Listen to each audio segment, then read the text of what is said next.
Hope all is well. Hope everyone's having a good day. I am. I just ate a good ass cucumber. And I'm about to do a little twist out. Oh man. I am so grateful that I already sprayed my hair today. So it's about to be even easier to start now. But yeah, I just wanted to have a little socializing moment with y'all. Kick it a bit, talk some shit, say hey. You know, I hope all is well. I hope folks are taking themselves seriously. I hope folks are doing things for themselves that feel good. My period about to start and I'm so annoyed. Like it's that feeling like you know it's coming, but it's not here yet, but it's coming like shit. I know today's the day. That's why I'm doing my hair right the fuck now. Ooh, this one feels like it's gonna be terrible. Like I felt it coming yesterday. I thought yesterday was the day. But no, it was coming on the 10th for a minute, but now it's like, fuck you. I come when I want. And I'm kind of annoyed with the bitch. But maybe there's a reason. Maybe it's for a reason. But yeah, bitch, I'm neighborhood watch. You already know. I gotta see what's going on out there all the time because you really never know, bitch. You really never know. Listen, the spray wasn't giving me enough. The spray was not giving me enough. Oh my god, bitch. Oh my god, are we twisting together? That's so cute. Hey, I hope you're having a good day. But yeah, as far as I'm concerned, I am having one of the cutest days. I'm just so motherfucking blessed and grateful, bitch. Honestly, I know earlier when I came through, it was gonna be manic. Sweetie, I had just cut my finger. And on top of that, I had just seen that motherfucking wellness thing. And I was like, really, bitch? Really? Like, and motherfuckers will traumatize you and then try to make you feel like you're crazy. It's the shit. It's the shit. But Alan, it's time to go. It's time to go, Alan. No one's gonna change their body for you, girl. Yo, these men are tweaking. They be really thinking somebody gonna do something different. That shit is funny as fuck to me. Like, imagine telling somebody they should do something with their body, baby. No. Get the fuck away from me. I'm screaming. Like I said, though, I just came to do a little twist out, talk some shit, socialize a little bit. Thanks, Emily. Hope you're having a cute day. Thank you, NBA. We appreciate you. Okay. Okay. Wow. He really thought I was about to engage with that. Like, motherfuckers be thinking I'm about to engage. That's so funny.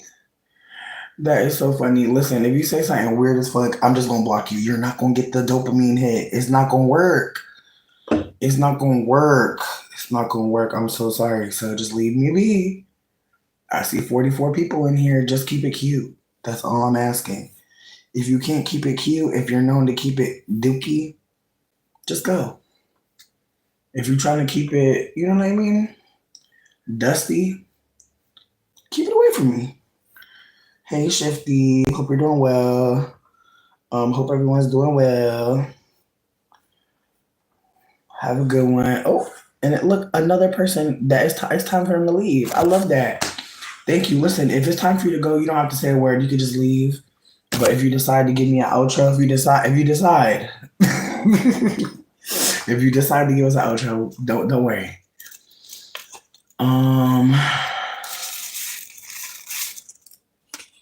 I'm crying.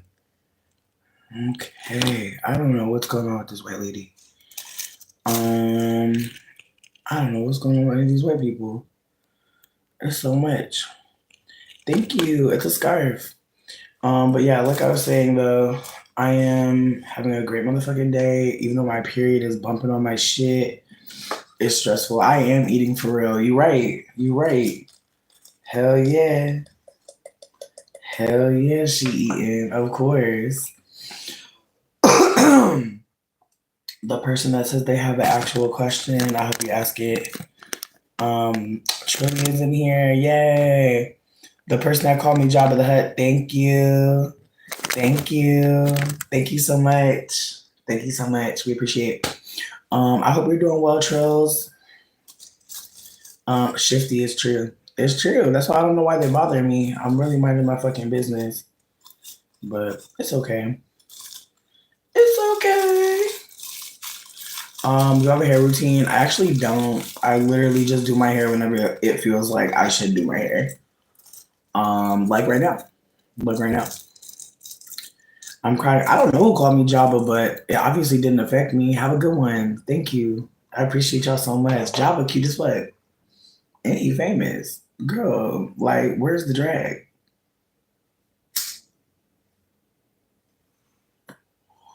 Like, y'all literally know him. Like, y'all literally on the first name basis. Y'all didn't even have to say the Hut. Y'all said Jabba. You know me by first name. That's Big Job. Okay? Call me Big Jabba. I have a job. Several jobs. I'm Jabba. Get off me. See, now y'all mad. Now y'all mad that I'm smoking y'all like a pack. Now y'all mad you getting smoked like a pack? My goodness. I be really worried about y'all sometimes. But like I said, I'm about to twist my hair up. I'm about to get my hair twisted before my period come and ruptures all my fucking energy, bitch. Low key, bitch. Somebody said to eat a steak on the first day of your period.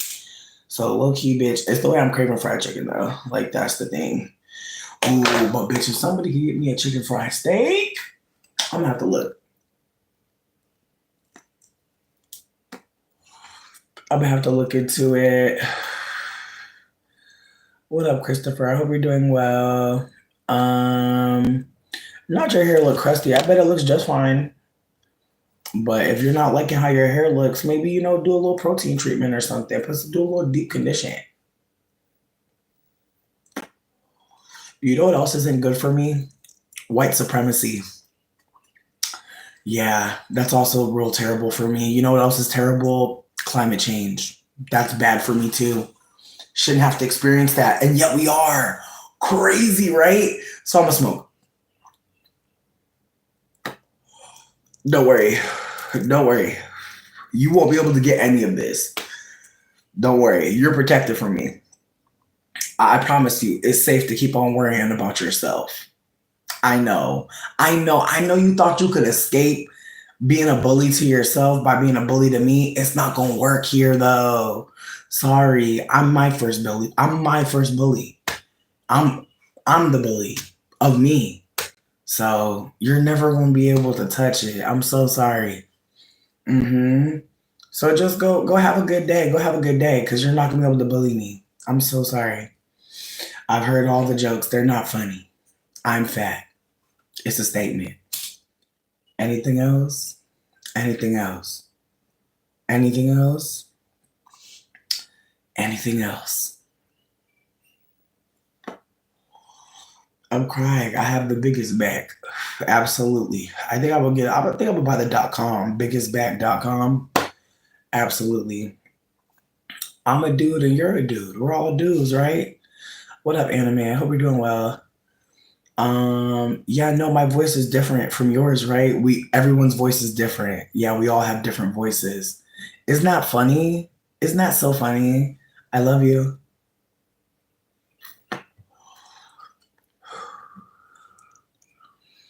Thank you. Ooh, right.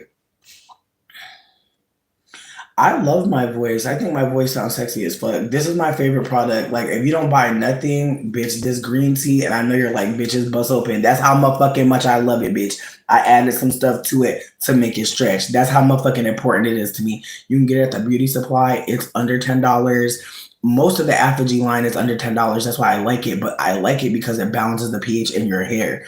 Your hair completely shifts because it's giving it what it needs. So just PS on that. Your hair has a pH balance. Your whole body got a pH balance, and the shit be off sometimes. I know what that's like. My hair is very thin. I have very thin 3C, 4A hair. And because of that, I do need products that are going to allow me to penetrate the hair shaft. I have low porosity hair, and you'll know if your hair is low porosity if when it rains, you feel it last. Like if your hair can get wet by the rain a lot and you're like, I barely feel it, that means your hair shaft has less penetration points, if that makes sense. So for my hair to do this, I had to saturate it with a lot of water. You saw I had to throw water on it because my hair literally is like, water, what's that? So some of y'all out there, y'all think your hair dry. No, sweetie, the pH balance is off. Your hair needs more than just water. You're welcome. You're welcome. And the brand is called Apogee, Aphogee. I have never had a hair product line that I believed in. I have never ever told y'all one product that I really loved. That whole shit, the two-step treatment pack, bomb. They have a leave-in conditioner, bomb. They have like this ultra hydrating pH balancing. I add that to my Aussie Moist conditioner along with some honey and coconut oil. I try to keep it as natural as possible. This is the most like chemically thing that I fuck with. Trilly, thank you. Yeah, thank you for telling bitches not to stand in the rain. Oh, you're super sweet. Listen, I've been just, you know how you be, I don't know if other people do this, but sometimes I'll just stem at my hair and like the shedding is wild. And then also, I'm one of those people that like, if I feel a fairy knot, I will literally just rip off a piece of my hair. So that's my toxic trait is like, if I feel a knot, I'm ripping it out. And I try not to rip out the whole strand, right? I try, but sometimes, bitch. So that's low key what be happening with me. Low porosity, heard you. Yeah, if you're low porosity, you're gonna need sometimes like a lot of times heat treatment, like using warm water versus cold water. And again, these are things that you learn over time, but also by trying different stuff. I didn't know what to expect when I found this. I really didn't know, but the keratin and green tea reconstructurizer, holy fucking grail. If I don't got money for no other product, I'm buying this bitch. Especially if I have a protective style in. Like, you know when you get braids in and the fucking edges start to look real dusty and crusty just because you've been laying them a lot? Bitch, I don't really lay my edges. I usually just do a little bit of conditioner, bitch. A little bit of conditioner, bitch. With that being said, this shit be bringing the little curlies, the little back curlies, the little BBs. This brings them back to life. Promise you, bitch. Promise you. And don't worry about what I got up in here, bitch. It's not that deep. But if you really fucking need to know, it's RSO, which is like a weed tincture, honey, water, and shea butter, and coconut oil, and some water. But again, I was trying to get the last bit of essence. You feel me? For this. And some people might be asking why I'm putting weed in my hair products. I want to be candid with you. I'm just seeing what's up. I like to experiment. So I've seen people say RSO has been good for anti-cancer, like removing tumors and things. I have a client actually who takes the RSO for ulcers in their stomach. They also have a GI tract inflammation. So the RSO works really good inside the body, but it also works really good outside of the body. I've done some topical experiments, and now I'm just experimenting with my scalp. I feel like for the most part, my scalp is pretty moisturized. It's never really dry, but because my hair is low porosity, sometimes it can feel like I don't know what my scalp is up to. So I've just decided to put something on it just to see if that helps. I'm also thinking about trying to start like a RSO treatment for my balding edges. Like I know a friend in here, I'm not gonna put you out here, gave me a little tea for the Rogaine, but there's a part of me that feels like I'm gonna try the RSO. I'm gonna take some pictures tonight and just start applying a bunch of it before I go to bed and just see what happens. Because again, apparently it's anti-cancer. It can do a lot to repair. So I'm hoping, this bald spot, I'm hoping something happens.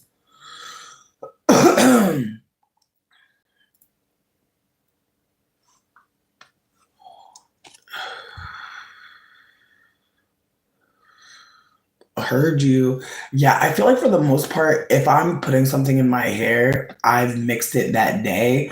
It's rare that I let anything sit for a long time, just because again, I feel like I try to work with like as fresh and natural ingredients as possible. Just because in the past, bitch, all I had was Suave. Some of y'all know what I'm talking about. Back in the day, all you had was that Suave, bitch, and wasn't no special attention. You know what I mean? I had that softy grease. I ain't never had coconut oil in my hair till I was an adult. So I want to be candid. Like some of us didn't get all the potions and lotions, and so we're going to be experimenting as younger people.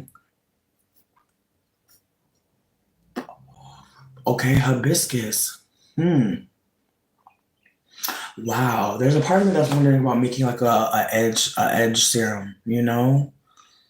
Listen, people in China were saying that in like China that you automatically get a filter for your shower, and so there's a part of me that wonders like what that looks like because I think some of us really could use that. Like I know I could. I know the water out of my faucet is terrible. Like washing my hair in my shower, yikes. So just putting that out there that some of us have really hard water. Like my water is really hard here, and so I usually just use the pure filter and then boil some water and then that's the water I'll use for my hair.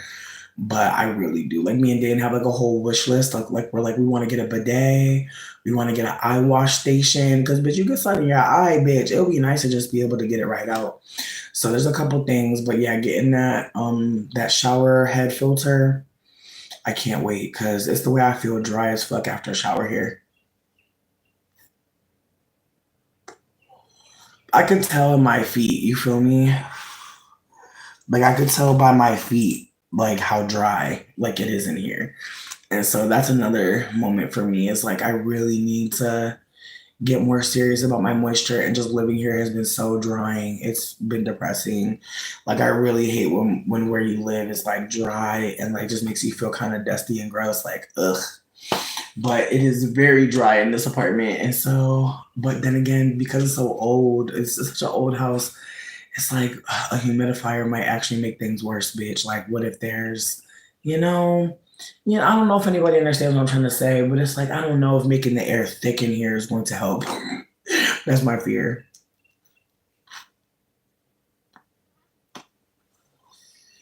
But yeah.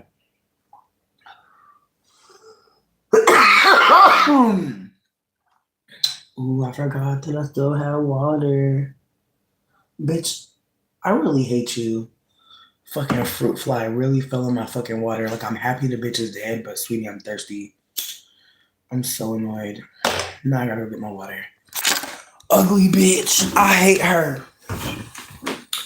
Also, the stream today is Banana OG. It is so nice, but if you don't smoke weed like that, I will be a little careful. Not worried, but I'd be careful because this is not a strain for the newbies. This is an experienced veteran strain that's very strong. And not only, bitch, I just remembered I was making a cornbread.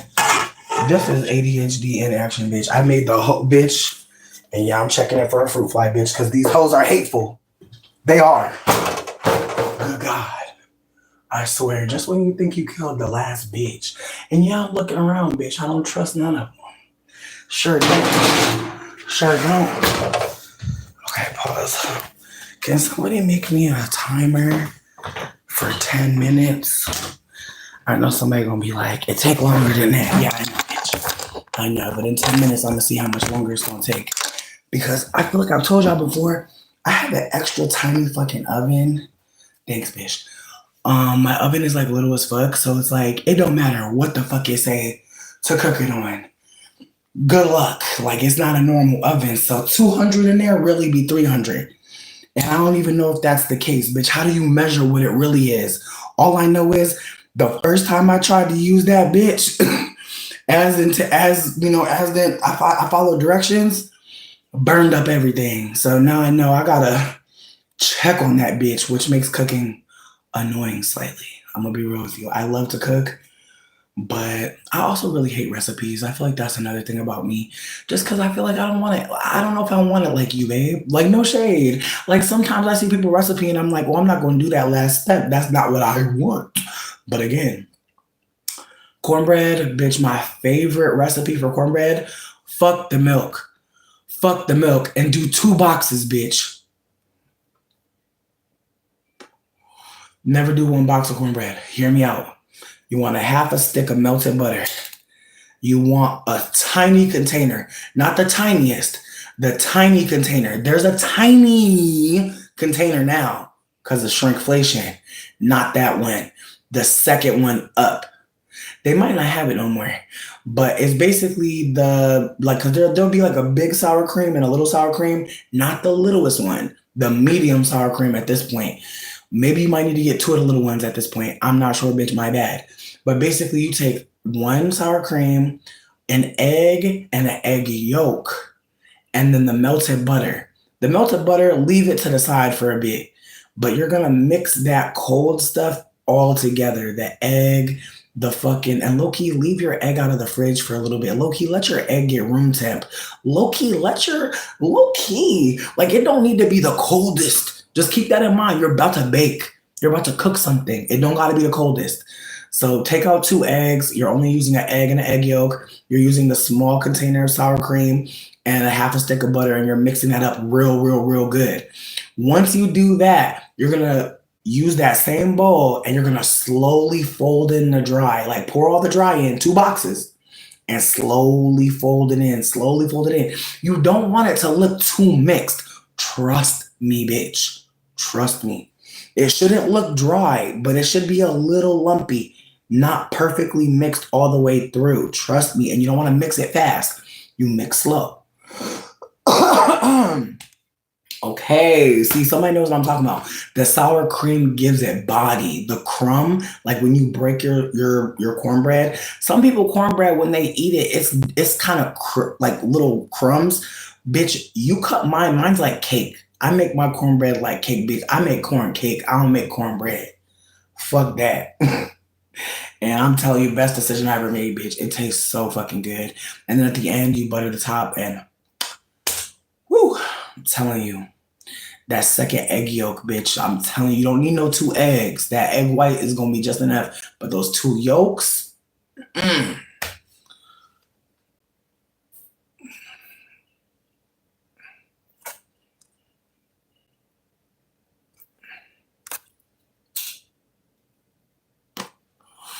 Thank you, Eric. I appreciate you.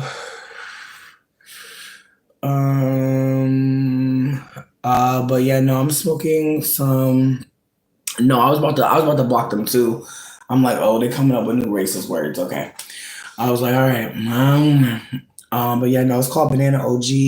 I mixed it with a little bit of Pineapple Express. The Pineapple Express, bitch. Like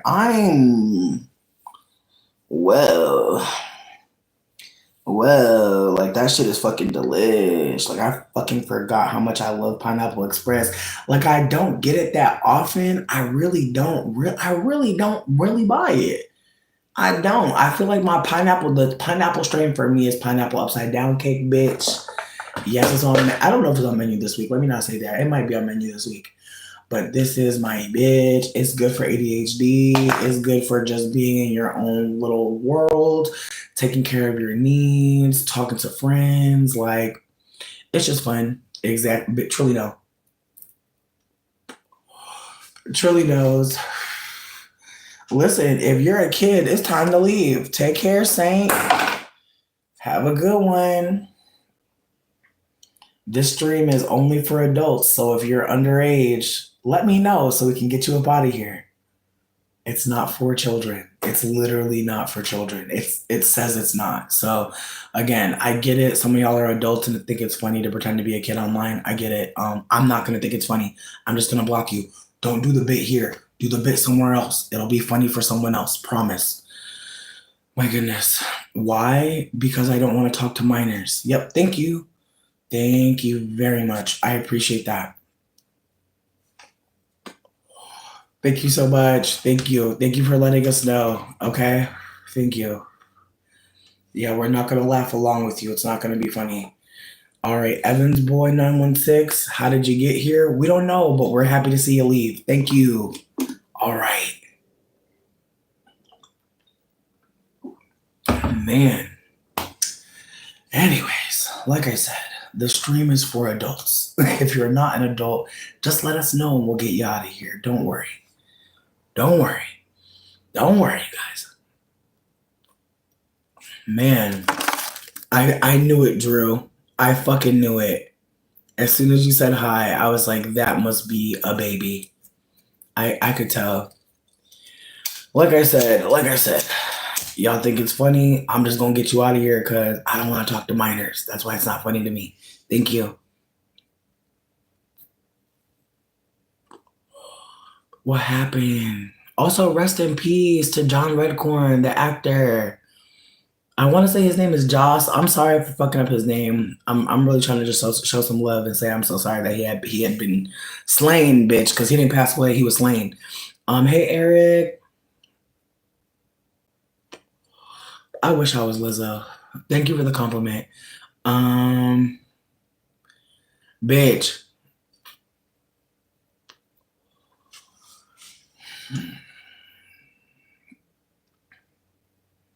We lost a bad bitch. Honestly, like for real. Like if I had some liquor, I would pour it out right now. But I ain't got shit. I would really cover this whole floor in watermelon sangria because it's the way. Wow. And again, like seeing that they're a queer person of color, like, whoa.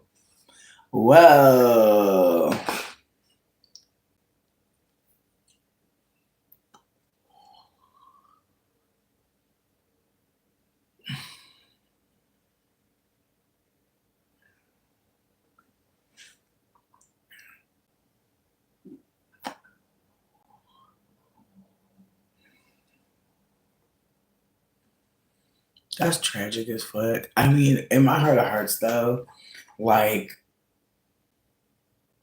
I like King of the Hill too. Like, I be laughing and shit. I feel like Bobby is my character. Like, I feel like I'm Bobby, literally. I'm Bobby. But at the same time, bitch, let's be real. Like, we know that show is a bunch of white men getting money. That's all it's about. That's why they're going to operate the way they are. Like, they're just trying to get money.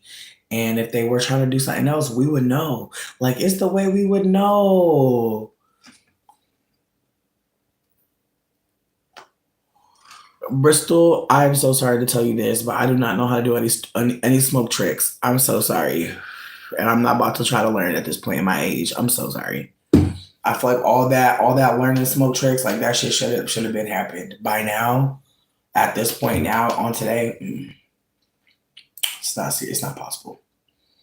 All right, if you ask one more time, I could ghost you. If you ask me one more time, I got a ghost. I got a ghost for you. But I can't do no smoke trick. I'm so sorry to tell you that. I'm not gonna stop smoking. I'm so sorry to tell you that as well. All right, yeah, all right. Thank you for cussing me out in French and telling me, oh wait, maybe you didn't. No, you definitely are cussing me out in French. Hold up.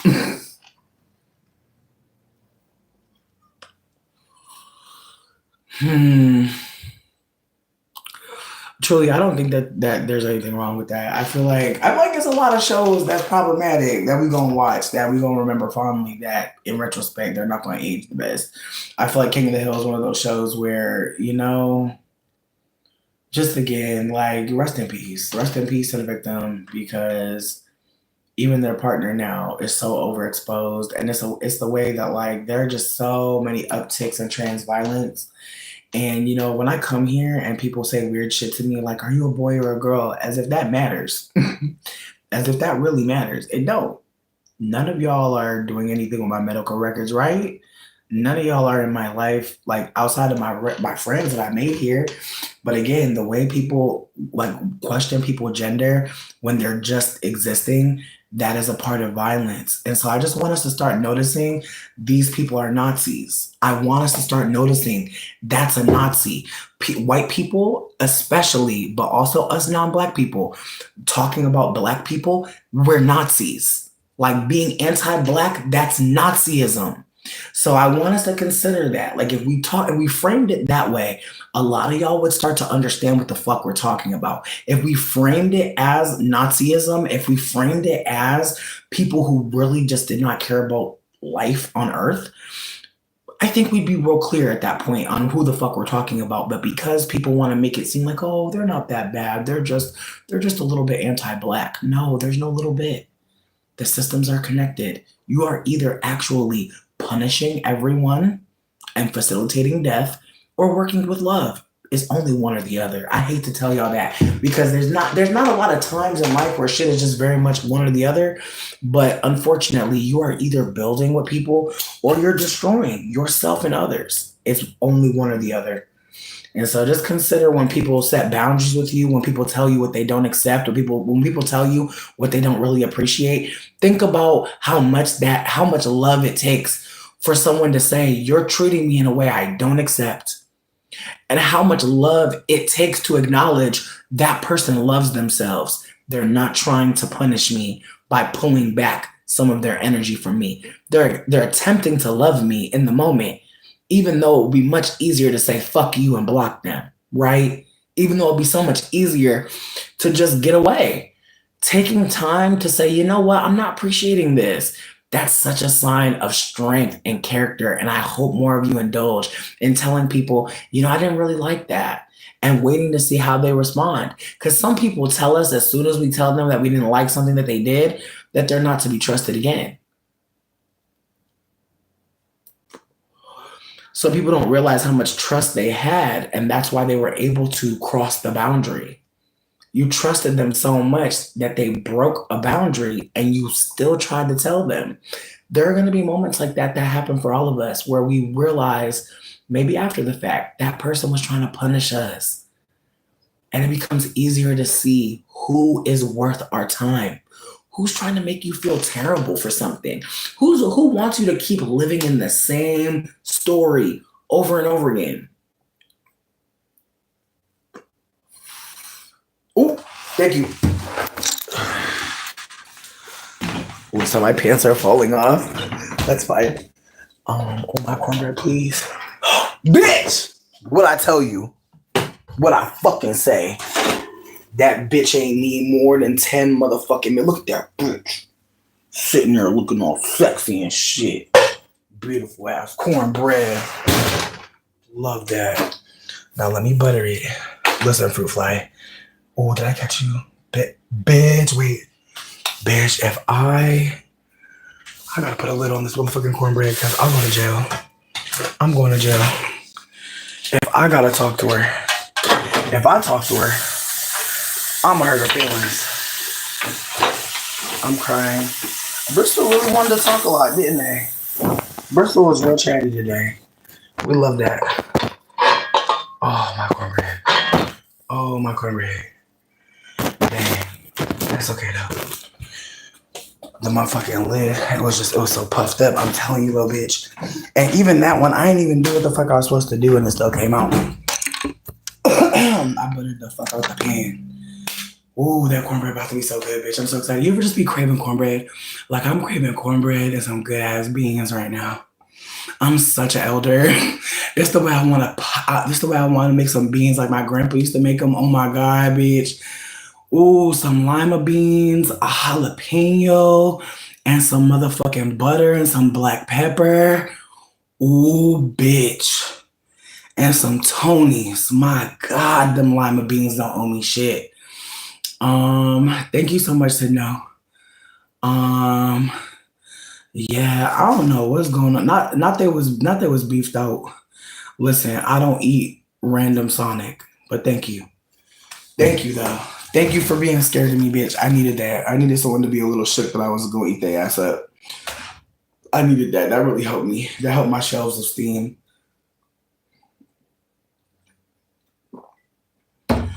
Nah, we gotta ignore you like you ignored us. We didn't do it, Joe. We didn't do it. A sweet cornbread and a hearty chili, bitch. I would love to make some chili today. Oh my god, now you got me fucked up. Ooh, bitch, it's the way yesterday I made red sauce from scratch. It came out so fucking good. Like, I've been telling y'all for a minute, like every time I chop anything, any veggie, whatever, I put it in a bag in the fridge or in the freezer. And so I had a big ass bag of like onions, sweet potato, carrot.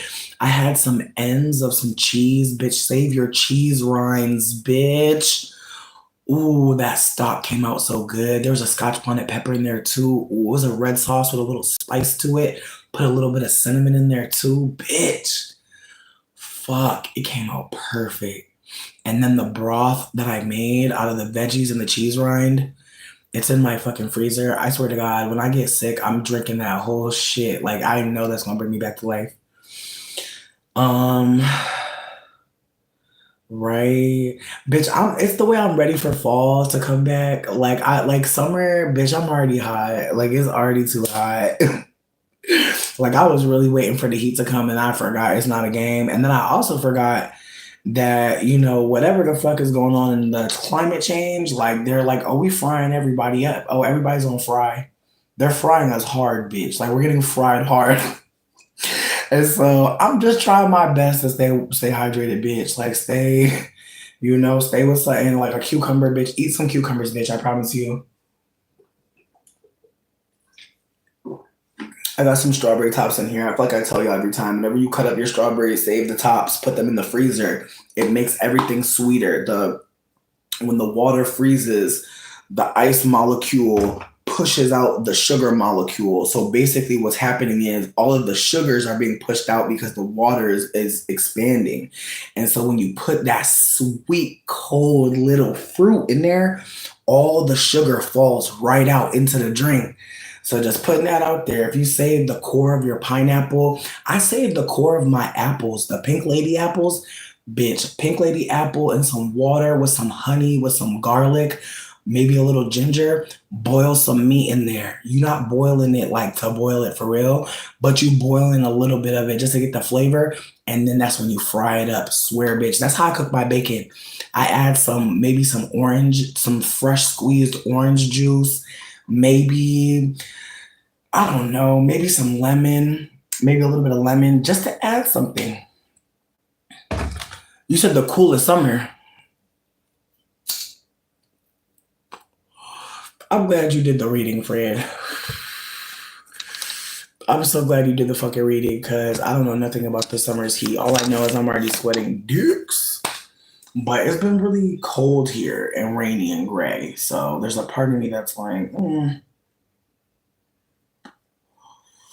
yeah, smoking it's something. I don't feel like anybody who smokes is ever like it's good for us. I think it's just good for our mental health. I think that's the thing. I think the physical act of smoking, you can smoke anything. It's not good for you. Like inhalation, the heavy metals that are inside of certain things. Sure. Again, I'm not like the kind of like person who's gonna smoke and like bullshit you about how good it is for you, but I know it's good for me. And that's what I think we should focus on. Some people are going to do things that are good for them. They wouldn't be good for you. But what's important is that you shut the fuck up. Because it's going to matter more that you shut the fuck up than they stop doing what they want to do because it's good for them. You hear what I'm saying? It's so much easier to... You see how I just shut the fuck up? It took nothing. It's so easy to do. Anyone could do it. Everyone's so creative. It's so much easier for you to shut the fuck up. I promise you. I promise you. Some of y'all don't want to hear that, though. I hate to hear that. Unfortunate, truly, but just shut the fuck up. No, I have a super fat neck. It's a pancake neck. It's a neck that unfortunately tells doctors that I'm insulin resistant. Yeah, it's actually unfortunately a sign of pre-diabetes. Yeah, just so you know.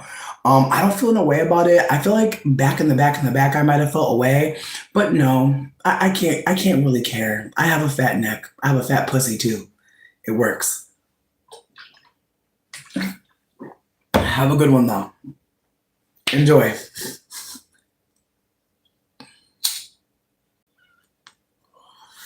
Right, exactly. It might be PCOS. You never know. Again, I love my neck. I think it looks good. I think about the rings of a tree, bitch. I think about how I have aged. I think about how I'm getting older.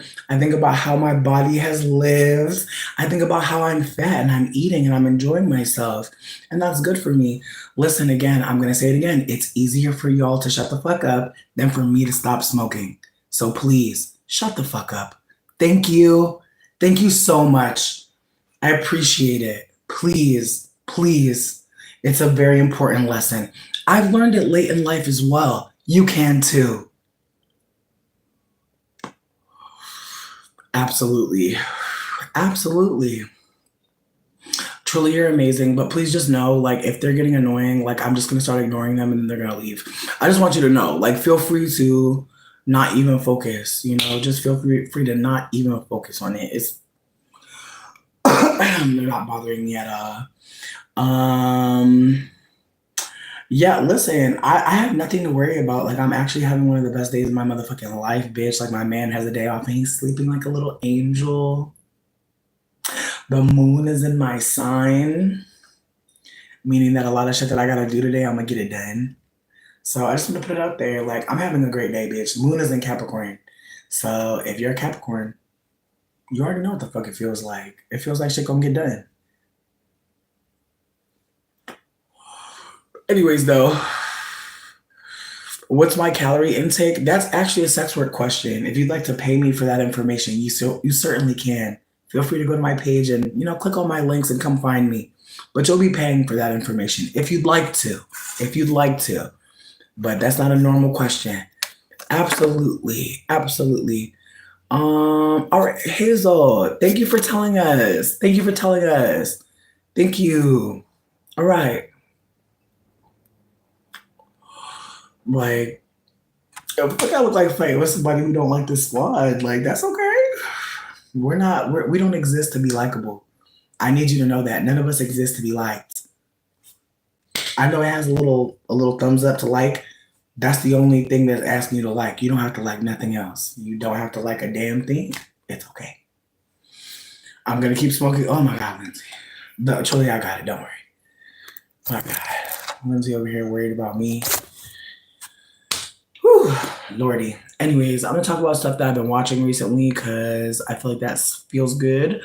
I don't know if any of y'all watch those like body cam videos where cops like go to crime scenes and you get to like for some reason see the whole crime unfold. It feels overwhelming. Like I feel like true crime really opened the door for people being really curious about like what really happened, what really went down. And I never really got into true crime personally because if I'm being candid with you, that just doesn't call to me. I don't like to see somebody getting hurt. And like to be real with you, I feel like I've lived a couple true crime episodes already, and I don't want to go through anymore. I'm good. I don't want to be sitting here feeling fucked up again and again and again. I can't. But what I wanted to say is like I saw one recently that really fucked me up, bitch. Trigger warning for like child abuse on another fucking level. But these people had a house that was covered in dookie to the point where somebody who was a neighbor saw the window of the children's room covered in smeared shit and called the police. And the whole time the police are there, the house from the camera's view doesn't look that bad. Like it looks like a messy house for sure, but you can't smell it, right? You can't see the roaches. But apparently when they walked in, they said the smell was terrible. They were like the looks on the faces of the cops were like ones I can't forget. Because again, whenever I see a cop in a situation, they all look very even keeled, like they don't really care. And it's the way that like these cops very much cared. And at some point, this is the second time you called me big bag. Like I'm screaming. Like this man has been in here for at least 20 minutes, and he said big bag 2 different times, and it's just like. True. What's next? Like, I swear, like, that's the thing about marginalization that always blows me is like when you exist and like people can see that you are oppressed in any way, they'll poke at that. They'll just keep poking at it. And it's like, wow, like, you're just doing the colonizer's job online? You're clocked in to colonize? For real? That's sad, you know? Like, that's really sad to me. Like, I want us to remember, like, it's okay for people to be ugly to you. It's okay for people to not be attractive to you. We don't need to hear about it though. Shut the fuck up. It's not important information. And to be honest, as soon as you open your mouth and start saying who's ugly, bitch, we're now looking at you. We're now looking at you. And notice a lot of people that say stuff in the chat don't got no picture. We know why that is. So please stop. You're giving away how ugly you really feel and what you really think about yourself. When strangers just pop out and say ugly things, it's giving you are having an issue you need to solve. You must be removed from community to handle that. We don't know you. You're a stranger.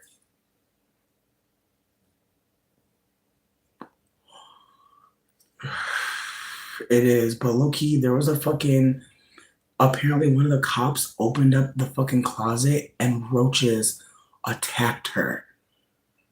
And that shit blew me. I'm like, bitch, can you imagine?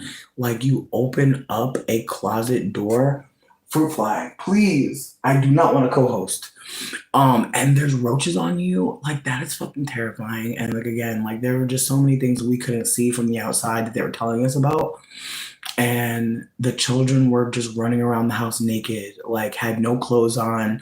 At one point, they asked the husband slash stepdad to put clothes on them, and he literally could not find clothes for them. Called the mother to ask where the clothes were, and the mother just hung up, wasn't really interested in talking. Then when the mother gets there, she has a fucking baby in a damn bassinet with her. So there's 3 kids total.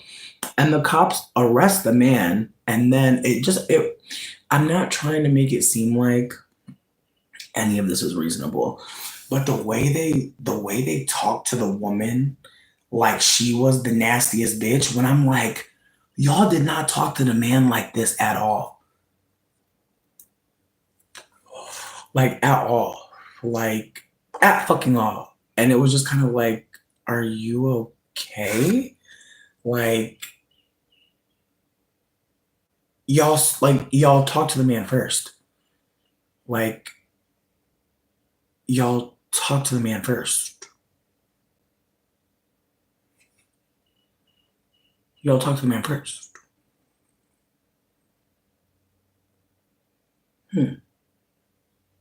Y'all talked to the man first, but you didn't make him feel like he was a nasty ass motherfucker. But when they talked to the woman, they were like, those are your babies. Like, the woman was crying when she was handcuffing the mother, being like, those are your children, those are your babies. And then the white woman who's being arrested starts crying. And it was just insane. Yeah, no, they both like did not seem well at all. And it was awkward as fuck because like, I don't know. It was just awkward as fucking shit. And it felt like in that moment, it's like, damn, like even down to like the house is covered in shit and fucking roaches, like women are like looked at extra nasty. And like it just reminds me that like, again, I'm not trying to cape for any of the people involved in this story. It was just such a wild moment to see unfold because they talked to this man even though they were clearly disgusted, repulsed, like you could hear them wanting to throw up, they talked to this man and let him just be. When that woman came up in there, they're like, baby, you're going to jail. The woman was like, the cop who was crying was like, don't cry to me. Then the woman who was crying, who was the mother of these children, the abuser, she starts calling for her own mother who was there. And the cop asked the grandmother, you know, how often do you come to this house? She like, once a week. And I'm like, girl, take her too. The fuck? Like, it was fucking me up. Like, they got the grandmother just standing by the motherfucking cop car like she not complicit. Bitch, you said you'd be here once a week?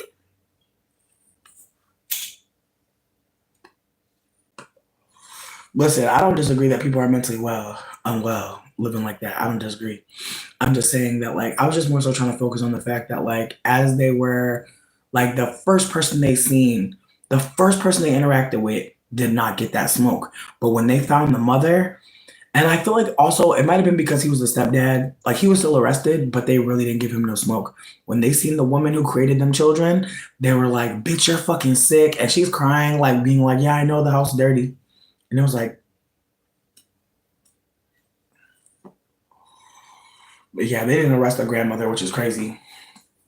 The grandmother not being arrested made me want to throw up because I was just like, and the whole time the woman is like, I keep telling him to clean the house.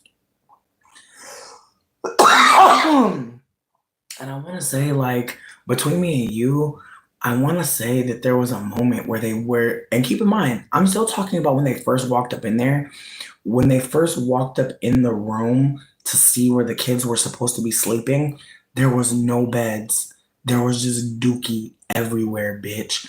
And the fucking stepdad had the nerve to try to defend it, being like, oh, well, they break their beds. I was actually about to go get them beds today. Girl. Like, it's the way that the cops were so calm, having a convo with this man. They did not arrest him immediately. But once they arrested him, they wasted no time arresting the bitch. That shit was crazy to see because, again, it just shows how, like, men, like, they're like, oh, well, you didn't create these babies. Like, they're like, you're not the bad one. Meanwhile, the bitch that created the children and got them living up in there, and don't get me wrong, I don't disagree that the mother is more at fault in ways, but as soon as you see abuse, like, you're up. So it's like, yeah, like the mother is the most at fault in ways, especially if you're a stepdad and she just bringing you into the mix. But it's like, what kind of mix is this that y'all don't have clothes for these babies? Like, babies, like, she literally had a bassinet in her arm, bitch. Like, had a brand new baby with her. Meanwhile, babies at the house covered in dookie, no beds. And there was another one that I seen where this child had gone to the ER. They've been hurt very seriously. And after the ER visit, someone, a nurse probably, was like, do a home check. When they did the home check, they took the baby and the woman was going insane. Like, the woman, the mother was like being like, I'm gonna wreck your shit, and like was being really aggressive. And it was awkward because she kept saying like he fell off the bed. And like apparently the bruises and wounds weren't giving he fell off the bed. And so people in the comments were like, I'm worried about this woman, and her, the money she's getting from this baby. Cause that's another thing like that be coming up in these situations. It's like people be so worried for the damn baby. People be worried for the mom, not the baby, sorry. Worried for the mom getting these checks. Like, that's the worry. Is like, oh, I think Jai, thank you for coming through. You're about to get them beds today, right? Any adult that is connected to a child is equally at fault. I don't know how you can lay up with someone knowing they're mistreating their children, bitch. That part. Like, that's the part that always blows me when people are deadbeats or just abusive to their kids. It's like, don't you see how ugly you are? Like, don't you see how disgusting you are to me? And they don't. They really don't. Like, the last dude I dealt with that was a deadbeat to his kid, I was like, I can't be with you. I was like, I could never be with somebody who doesn't take care of their child. Like, that's just, it's never going to be okay. To me, I'm going to always look at you like you're ugly. And I'm going to also be worried that one day your baby is going to come and beat me up. Like, because I just feel like at the end of the day, like, I'm not there, obviously, but I'm sure there's been some kids that fucked up they fucking stepmom or the girlfriend of they daddy. I'm sure. And I feel like that's also what keeps me away from the deadbeat dads. It's just knowing these little kids can fight. I ain't about to get beat up because your dad bought me hot wings and you starving. Fuck that. Hell no. Because I'm sure that be happening, bitch. Like, I literally, like, the other day, I was like, damn, I'm sure people be buying hot wings and don't give their baby none. And that shit made me sad as fuck. But I know what it's like to not even have a hot wing for yourself. So that's why I'm not having no baby, bitch. I'm not fighting with my baby over no hot wing. That's not going to be my lifestyle. But some people are there.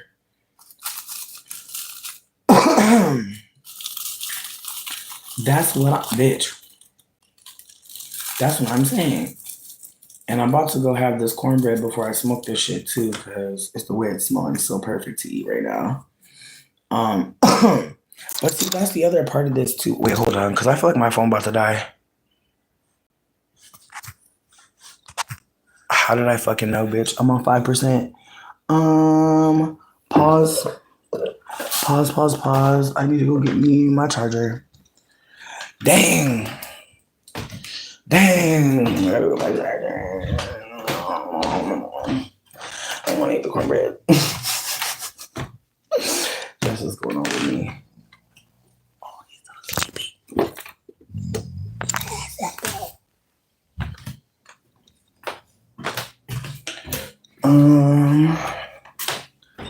But yeah, no, fuck anybody that be trying to abuse their kids and be trying to like be in a relationship at the same time. You're weird. You've been strange for a long time. I refuse to believe this is her first time being a weirdo. I refuse. But yeah. Yo, the way this motherfucking cornbread is smelling. So eating.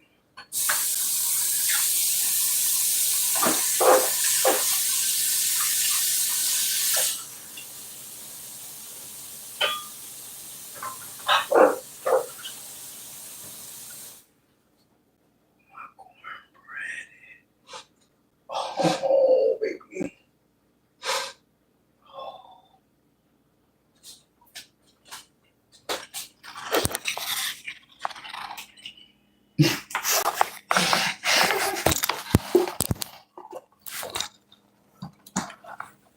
This cornbread good as shit. Sidebar, did I don't think I did. I don't think I did. Yeah, we're just gonna take this. Actually, no, fuck that. I'm gonna take a cucumber. Yep.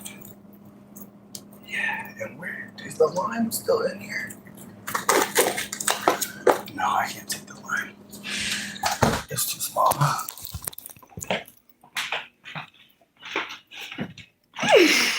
This is cornbread. It's so juicy, bitch.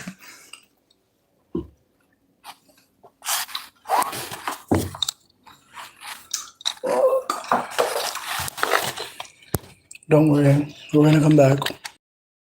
Don't worry.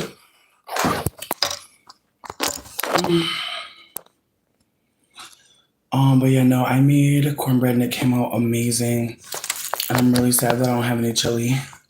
I don't even think there's a place out here where I know to get chili from. But you know what though? There's a grocery store that got some chili, but I never had it before. Yo, one time my mom was experimenting and she had made some chili and put the cornbread on top and baked it. That shit was so fucking nasty. It was funny as hell. Like whenever my mom made something nasty, she'd be like, I tried, y'all. Like one time she took some spaghetti squash and really put like a bunch of like red sauce and fucking like tried to make like an Italian baked spaghetti squash, baby. I'll never forget how nasty that was in my whole life. Like that triggered a memory for me in my hippocampus, bitch. Like I just remember. And she was using something. I think she was using like Bisquick or some shit, bitch. I don't know what the fuck Bisquick and cornbread got in common, bitch, but she was trying it.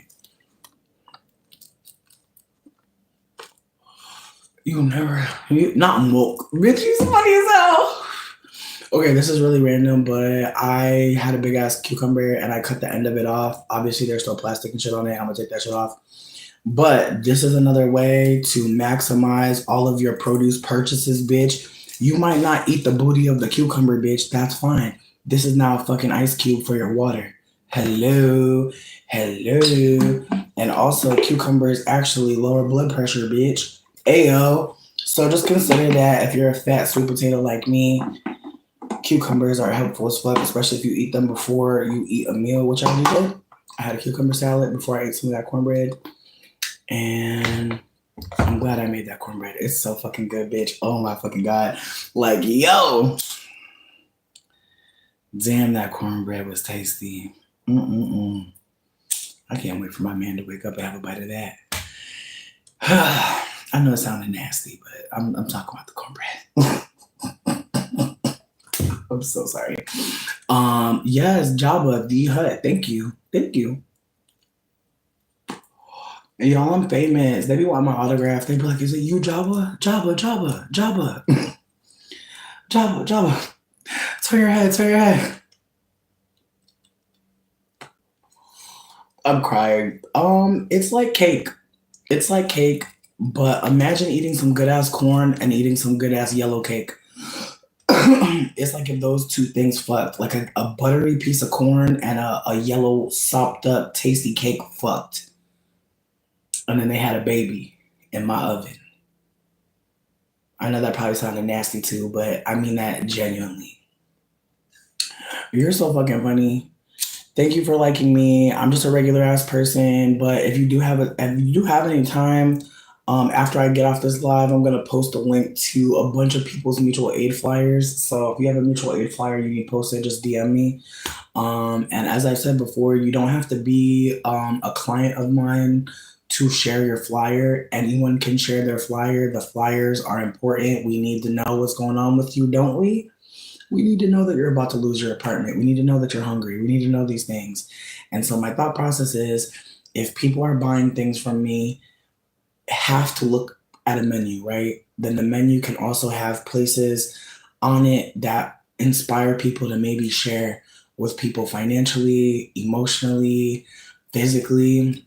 That's my thought process. I know some people are not going to be interested in supporting other people, and that's okay. But please know that that's the only way we're going to beat the Nazis. Believe it or not, the only way we're going to win the war that's happening is if we actually talk to each other and connect and start to care that people are hurt by what we've done. That's the only thing that's going to solve what's happening right now. We must care about what happens. We must be mindful of the impact of our actions. If you do something and you hurt someone's feelings and you know good and goddamn well you want to maintain a relationship, you love that person, apologize. Be honest about what you were thinking when you did the shit. They might not give a fuck, but the apology might be good for you to do. So you learn. I'm crying. Listen, at the end of the day, I know everybody's not gonna understand. Everyone's not gonna understand what it's like to be homeless, what it's like to like not have food, but some of y'all are about to learn, and I hate that for you. So before you have to learn that shit on your own, let's communicate. Let's talk about what our needs are. A friend of mine shared with me that they were being attacked by a homophobic neighbor, and they were able to get housing. A lot of people are talking about what their needs are and they're getting their needs met. I know people don't believe that. I know some people might not think that that's possible, and that's real as fuck. Sometimes people don't meet our needs. That is real. But I'm hoping that if more people considered that they can share a flyer, that they can tell people in their real life about someone online that needs help, that could change things.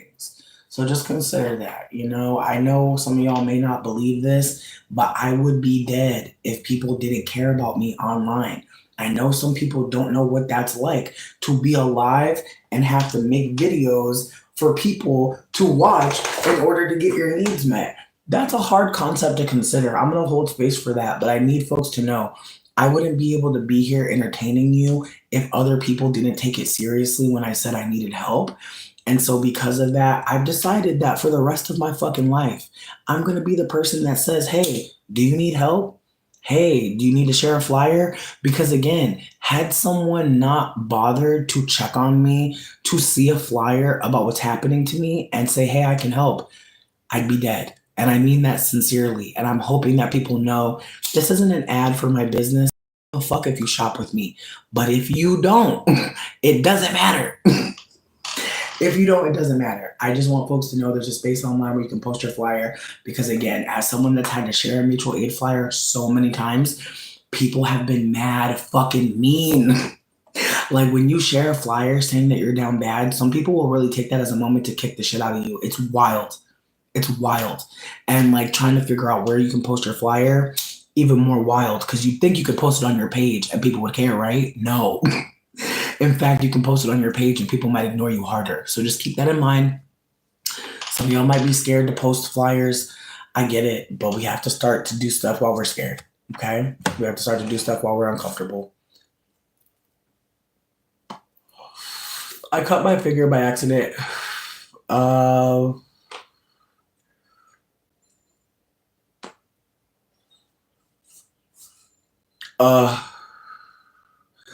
Yes, thank you so much. I knew their last name. I didn't know the first name. Yeah, we did. We literally just talked about that and how sad and tragic it is and how like the show is very Caucasian, but a lot of us people of color enjoyed it and thought there were things about it that were worth our time. And so Word. Okay. All right. We're not gonna play this game.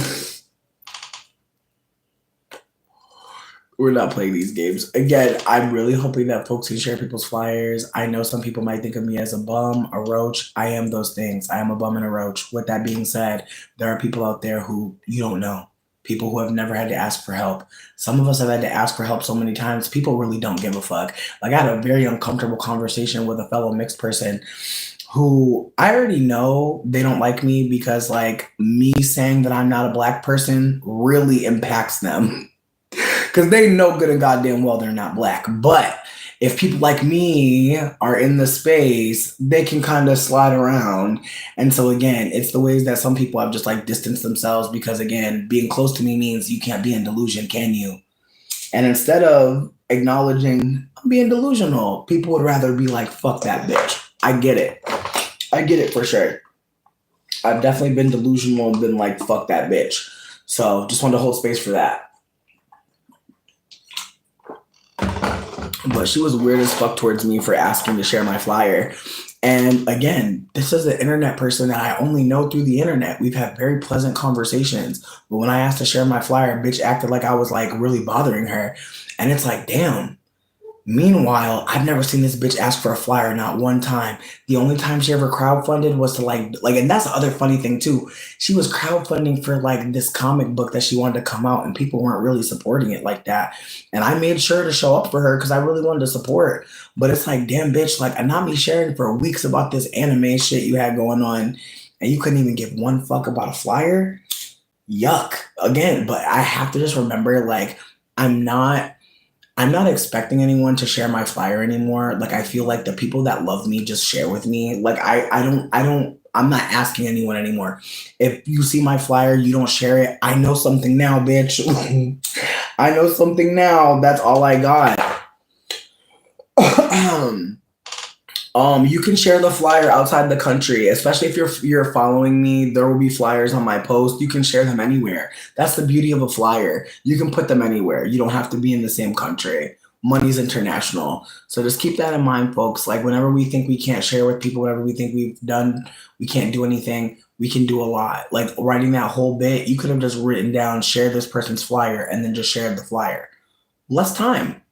Honestly, like instead of talking about how you can't do something, let's just take a moment and think about how you can.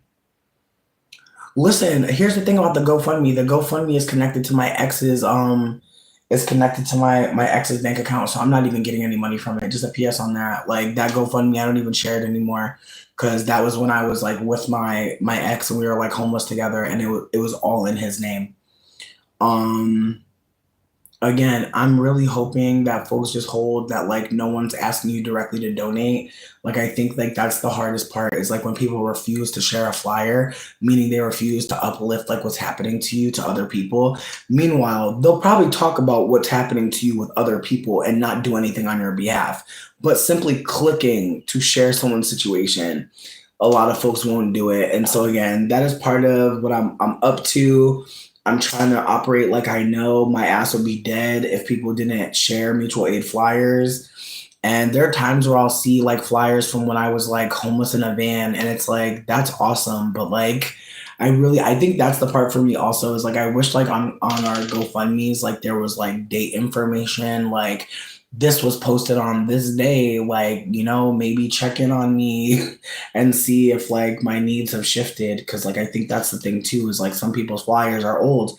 Like you just said, you have a GoFundMe link that I wasn't even getting money to. Like people might've still been sending money to it to my ex. You think he's sending me any money? No, those are going to the house payments for the Caucasians. It's unfortunate, but again, I just want to be candid that like I've made several GoFundMes because I was in several situations where I needed to be supported financially. I know that at that point, I feel like unfortunately, like you go through enough situations where you need support and people think you're a scammer, which is unfortunate. But at this point, I really don't give a fuck about that. Like I feel like if people think people are trying to scam to get rent money, groceries, whatever the case may be, like I think that just tells me more about like what they think about crowdfunding and mutual aid. Like unfortunately, some of us don't realize like imagine Take a moment, especially if you've never been homeless. I want you to imagine everyone that has a house on your block is outside now. Where are they going? Where are they going to go? I just want people to consider this. Like, if your needs are being met and you're in your house and you're comfortable, what happens when everyone else around you doesn't have that? Where are they going to go? I wish y'all would think like that. That, like, when there's less support and there's less empathy, we all suffer. Again, some people think that I'm too comfortable. And again, I think that that's so funny. This person wants me, what, frail, dead? Baby, listen, I know not everyone will be able to understand this, but after all the trauma I've been through, I'm going to smoke, I'm going to eat, I'm going to drink, and bitch, I'm going to die, and I'm going to be very happy about that. I need everyone to know that. I'm not fighting really hard to be here. I'm not. I refuse. And again, some of you know what that's like. Some of you can't even say that that's where you're at because other people will shame you. I feel you, bitch. I'm not about to do too much to survive this at all. I'm not going to do too much. I feel like I've done enough. I've seen enough, bitch. On some Beyonce, I was here. I came. I saw. I was here. That's it. I'm good. I'm gonna be so fucking for real. I've done everything I want to do. I've done it all. I've traveled. I've met people. I've made peace with a lot of the trauma that I've held and carried. I'm still unlearning, still healing. This is an okay time for me to be out. I'm gonna be super real with you. I'm not fighting that hard. I'm really not. Again, we're living in a world where they make us pay to live. They put in motherfucking supercomputers and fucking up black people motherfucking air quality. Like, babe, come on. Motherfuckers coming in here calling me Lizzo a beautiful black woman as an insult. They're calling me a beautiful black woman as an insult. You think I want to fight real hard to live on this motherfucker? Hell no. Hell no. Like, dead ass. Like, it's the way I'm about to start a pleasure cult. Damn, y'all, random. I know you're so obsessed with me. Ain't nobody gonna talk to you. Ain't nobody else gonna focus on you. So you're welcome. You're welcome. I'm glad I gave you a little bit of energy.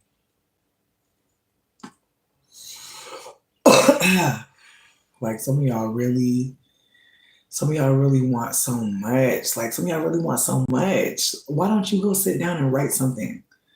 I'm sure you have something to write. I'm sure you have so much to write. My goodness, like, you spending all this time on me, a random bitch. You have so much to do, baby. Bitch, I'm so mad. I was gonna do a twist out. I don't let this shit almost get dragged in. Tragic. Why are you always watching me when I'm high? How about that? That's a better question. Why are you always watching a high bitch?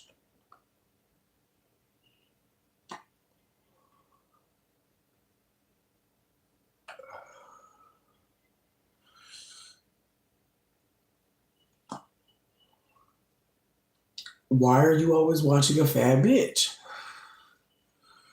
Why are you a fat? I'm crying. Why are you always watching a high fat bitch? Not because I'm broadcasting. I'm crying. So you're only watching because the camera's on? I'm crying. Tell me more about how you don't have nothing else going on. Tell more about how this is your favorite show. Tell me more. I'm your favorite show, bitch. I'm saying fat. Yeah, but you're always watching a fat high bitch. Not when did you transition? Swifty. Thank you for being here. Swifty is a reminder that the transphobia is Nazism. Just so y'all know, the whole point of them asking that is to try to invalidate me being what? A fat bitch on cam just chilling? It's so interesting. Wait, I have a question. Is there something wrong with being a man? Huh? Can someone answer that for me? Is there something wrong with being a man? Huh? I love being here. I fucking love it. Thank y'all so much for watching me. Wait, no, but what's wrong with being a man? You're asking me if I'm a man. What's wrong with that? Well, is there something wrong with being a man? Should I be worried about men? Listen, you want to play stupid? We'll play stupid. I can play stupid real good. Just like you. Mm-hmm. Wait, so if I'm a man, that's a bad thing? Being a man is bad? Tell me more. Tell me more about being a man being bad. I love this conversation because it really puts the transphobes on the spot. They're like, hold on a second. Hold on. Hold on. Is this a man? Now you got to explain like why it would be a problem for me to be a man. What's the problem? Wait, aren't y'all men? Because I feel like it's mostly men asking that question. Is there something wrong with you? Is there something wrong with being a man? I'm mad. I'm mad. Okay.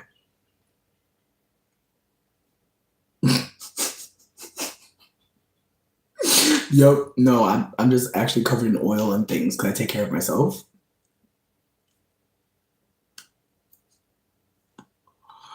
Oh, look at this. Like this, like look at my fan club. Like, yo, they love me. They are my motherfucking number one fans. They're obsessed. No, honestly, truly, let them go. Let them go. They're so funny. They're so funny. They think they're misgendering me by calling me he. They think they're hurting my feelings. Thank you for seeing the man in me, baby. Just thank you. Like that honestly warms my heart. Like you see the man in me. Like thank you. Thank you. I appreciate you. I'm screaming. Like, damn, y'all be really wanting motherfuckers to feel bad, but you're literally in the audience. Like, sweetie, this is so cute. Like, I'm literally on stage and y'all in the audience, just little hungry puppies nipping at my heel. That shit is so cute. My favorite haters. My favorite haters came in. I love to see it. I love to see my favorite haters here. Look at them. There goes Mipsy and Nipsey. There goes motherfucking Caleb. How many people are watching you?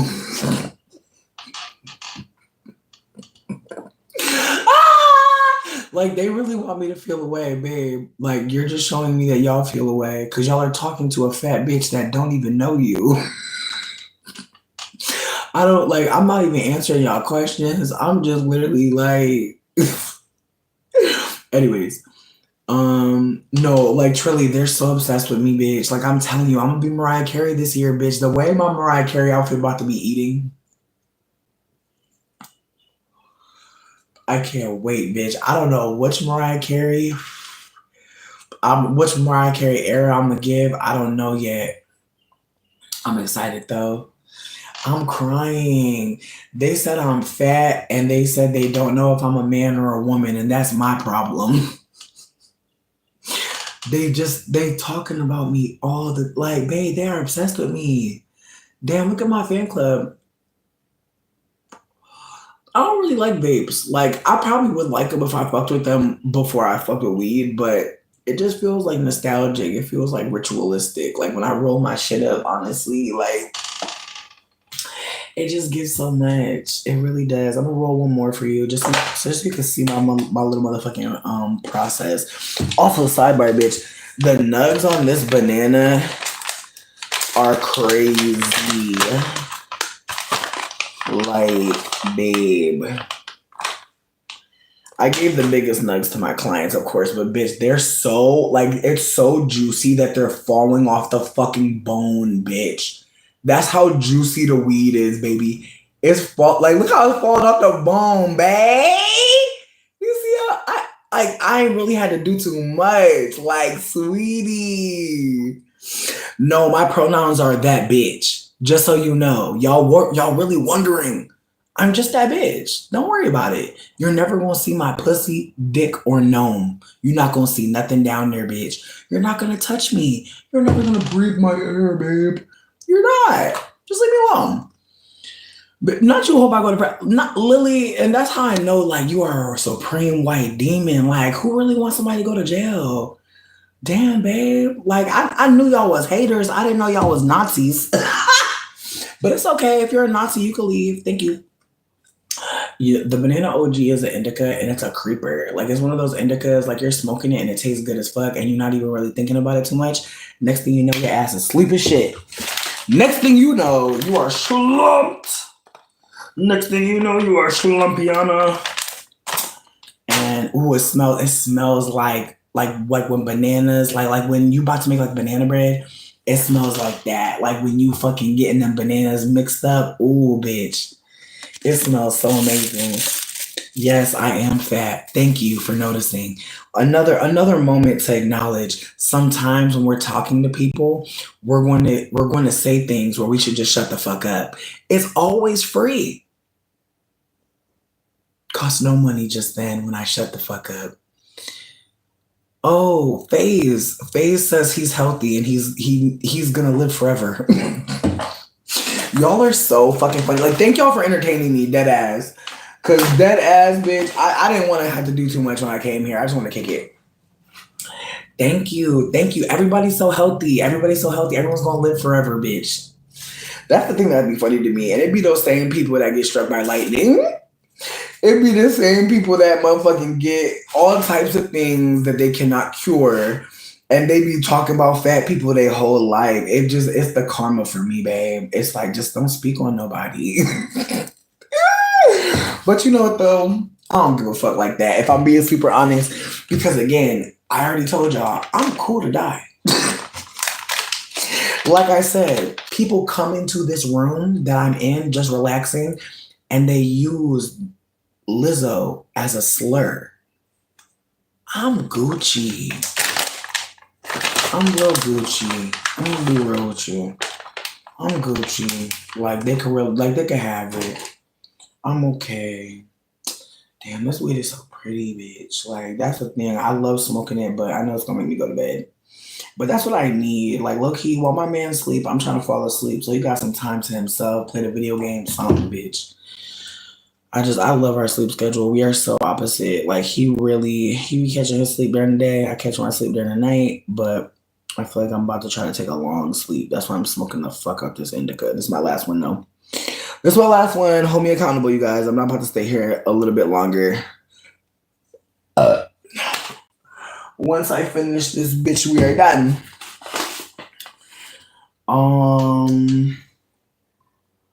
Okay. Wow, people are really, really like depressed. Like, I'm so sorry to hear that. That you're mad that I'm a fat bitch. Like, again, listen, truly, like these trolls are gonna pay my rent this month. Just thank you so much. Thank you for being here. Trust me, I appreciate you. But yeah, like I said, bitch, I put rose petals in my weed. Y'all be so mad, but bitch, this the way that these rose petals and even more weed be helping me. You know what? I'm not a big fan of Lizzo, but I feel like that don't matter. Like I just feel like them trying to use her name, like it's like when I was younger and people when Precious came out and I was like, oh shit, now they're gonna start calling people Precious. Like it's just when you're fat, it's the way people try to use your name as like a joke. And it's really hurtful. But some people don't think about it that way. I really don't look anything like Lizzo, but that's okay. She's a beautiful Taurus queen. She's an earth queen, you know what I mean? I fuck with her. I am fatter than Lizzo. That's okay.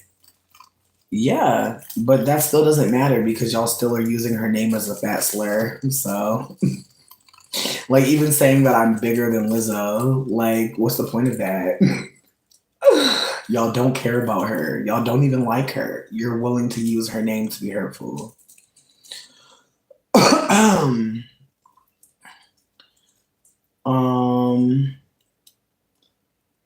I'm crying.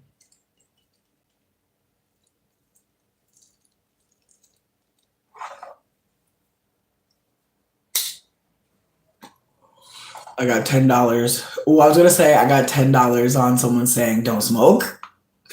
And I couldn't even get it out. I get to keep my $10? Couldn't even get it out before they did it, bitch. Couldn't even get it. Couldn't even get it.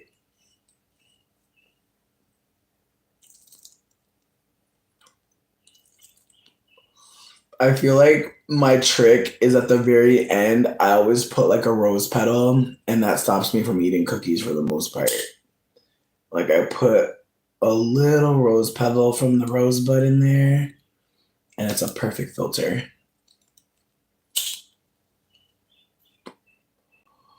So tasty. Then you see like a little rosebud peeking out. I don't know if you could tell that it's a rosebud, but it is. It tastes great. And no fucking cookies. See? No cookies. It's still perfect.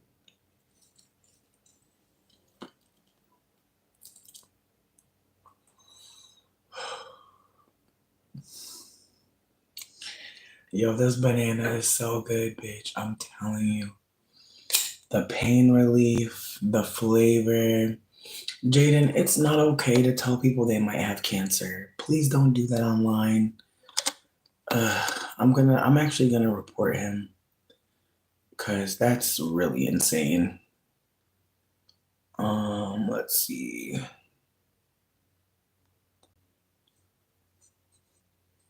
Word. Cool.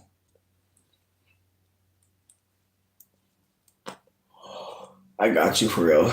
I definitely got you.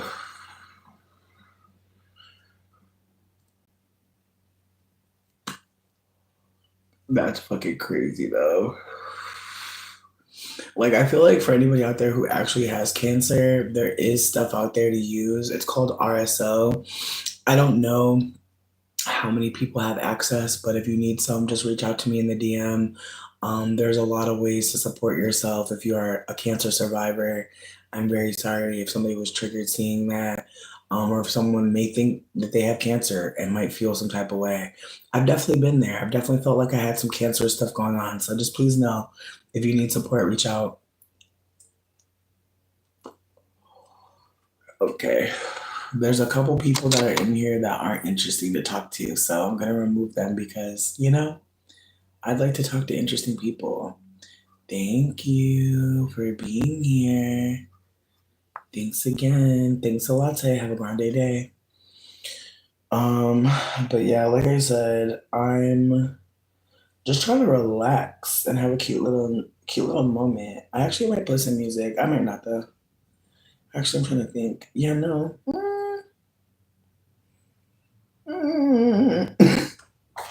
Yo, sidebar. I want to be candid that I don't want to say I'm a Lil Wayne fan at this point, but at some point I was, and I'm also be super real. The No Ceilings mixtape, like, there's just something about No Ceilings for me. Just please don't drag me too hard. I'm not saying that I fuck with Wayne. I'm just saying that like that No Ceilings mixtape, I remember fond memories. However, the way they are cooking Wayne right now. Listen, don't drag me. Don't drag me. But the way they're cooking this new album, bitch, I haven't heard one song from it, bitch. And it really made me so sad because I was just like, man, I seen some publication gave it a 2.9. See, that's the thing. Like when you go live, like they try to like get your numbers up so they can show you, like, so they can show more ads to people.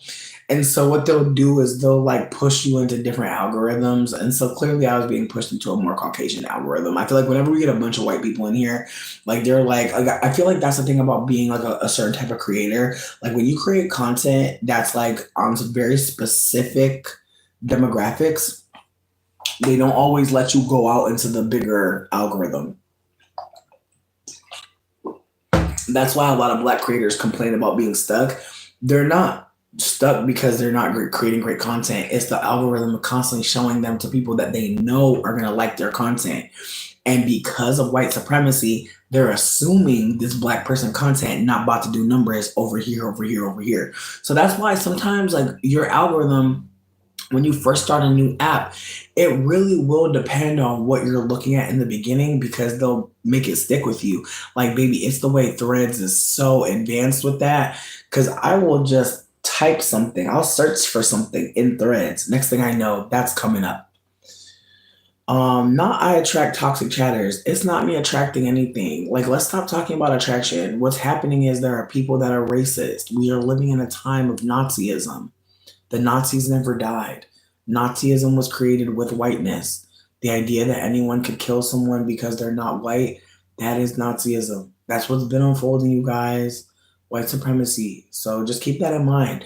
The people in this thread, the people in this chat that say certain things, they're helping white supremacy. We're supposed to hate black people on this earth. That is the assignment. Do you not see that by now? So anybody looking closely to black people are going to be seen as people to bully, people to harm. It is a sick thing to realize, but I need y'all to get on that page. I need y'all to get on that page. No one's attracting violence to them. The world hates women, black people, black women, asterisk, black trans women, black queer people, black disabled people, black fat people. Baby, I could keep going. The world says black is what? I look close enough to the oppressed to be harmed. I'm not the target. I'm going to be hit though. And that's why it's important for me to talk about all of it, not just what's happening to me. Consider that, please. Some of us are not going through the brunt of it. Some of us will never be a Sonia Massey, bitch. Some of us will never be in that fucking situation. So we have to uplift what's happening to black people, okay? And I'm so tired of finding out that so many of us non-black people who have black ancestry want to talk about how hard it's been, but we don't want to talk about how we get to tell the story about white people being harmful and people caring. How many black people tell how many stories and people don't care, even when they die? We have to consider that. Our experiences are not going to be the same. So no, the trolls that come in here, they're coming in here to hate black people, black women, black queer people, black fat people. That's what they're coming in here to do. And they say, you'll do, bitch.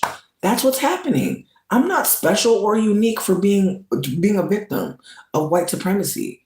It's just anti-blackness. I'm not trying to diminish it. But what I'm trying to say is like, that's what they're doing. They're employing anti-blackness. But I'm going to survive. I need y'all to know that. What they're saying is not going to hurt me, but there will be some black folks in here that will see some of the things that they're saying and will know exactly what the fuck I'm saying is true. And so again, if there are some black folk in here that don't want to see certain things or they don't like certain things, I'm down to make folks mod so they can start blocking and deleting people. That's fine. But yeah, no.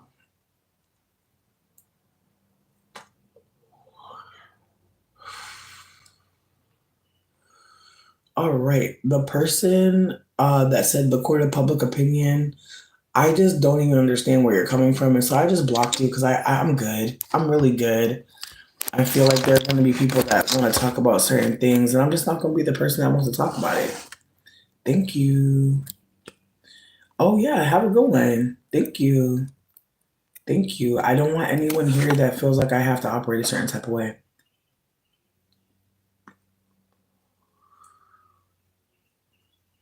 He's self-obsessed. I mean, I feel like the way you described him is scary.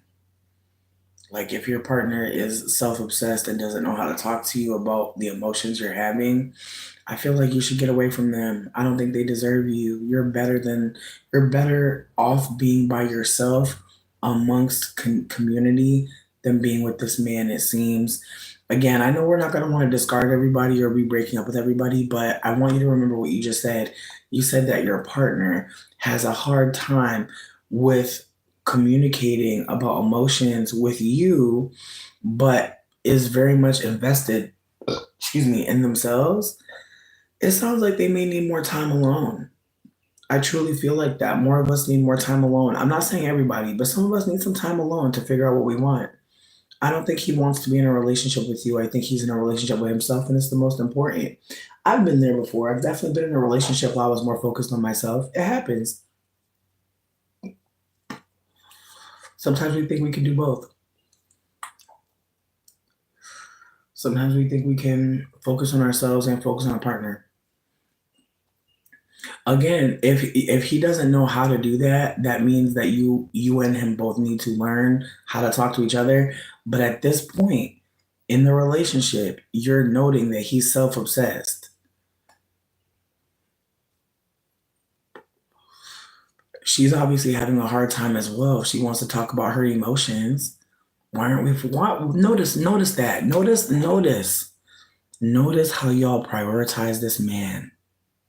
Notice that. She's already telling us so much. She's saying she's wanting to talk to him about something very important, and he's focused on himself. She doesn't have to do anything. She can't do anything. If you bring your emotions to somebody and they don't care and they're more focused on themselves, there's nothing you can do. You've done the thing. You were brave. I'm proud of you. I wish I would have started off with that. I'm proud that you told him that you have emotions to share. Yes, I'm going to always tell a woman or a non man to choose themselves. Choosing a man is very risky. I've unfortunately made many mistakes in life choosing a man over myself. I'm not doing that anymore. I'm choosing myself first. And my partner loves that about me. He thinks it's a hot thing that I don't let him take everything from me. He loves that I have boundaries. He loves that I'm like, no, you do it. He loves that about me. So, with that being said, I'm going to always advocate for a woman to say no. I'm going to, because I'd rather her be alone than be sucked dry by a man.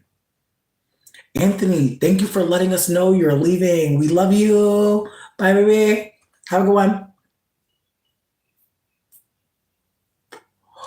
It's perfectly fine to just dip out. You don't have to let us know you're leaving, but we appreciate a goodbye. Thank you.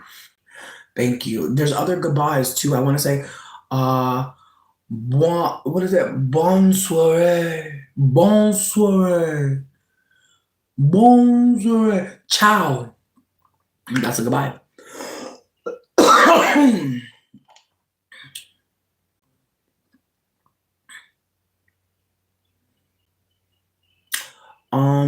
Adia, it's getting worse. Everything you're telling me is getting worse. I think when people love people, I think that they listen to them. I think loving someone is listening to their emotions. I think loving someone is being, mindful of how we're hurting them. I think loving someone is listening to them when they tell me something and not focusing on myself and my own emotions. But again, you came to me with a question, and the only answer I have is run. Fast, sporty shoes, sporty outfit, sweatband, ponytail. That's all I got. Run, go. No, it's actually a head wrap. I like it though. You know what's funny? I can't see any of you, but I'm gonna choose to think that you're all cute.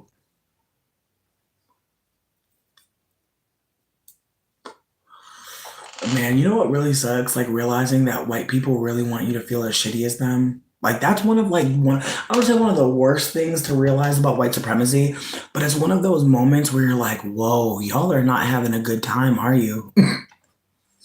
Like the amount of white people that are vile as fuck, it's like, whoa, white supremacy isn't working out, is it? And they want you to feel it.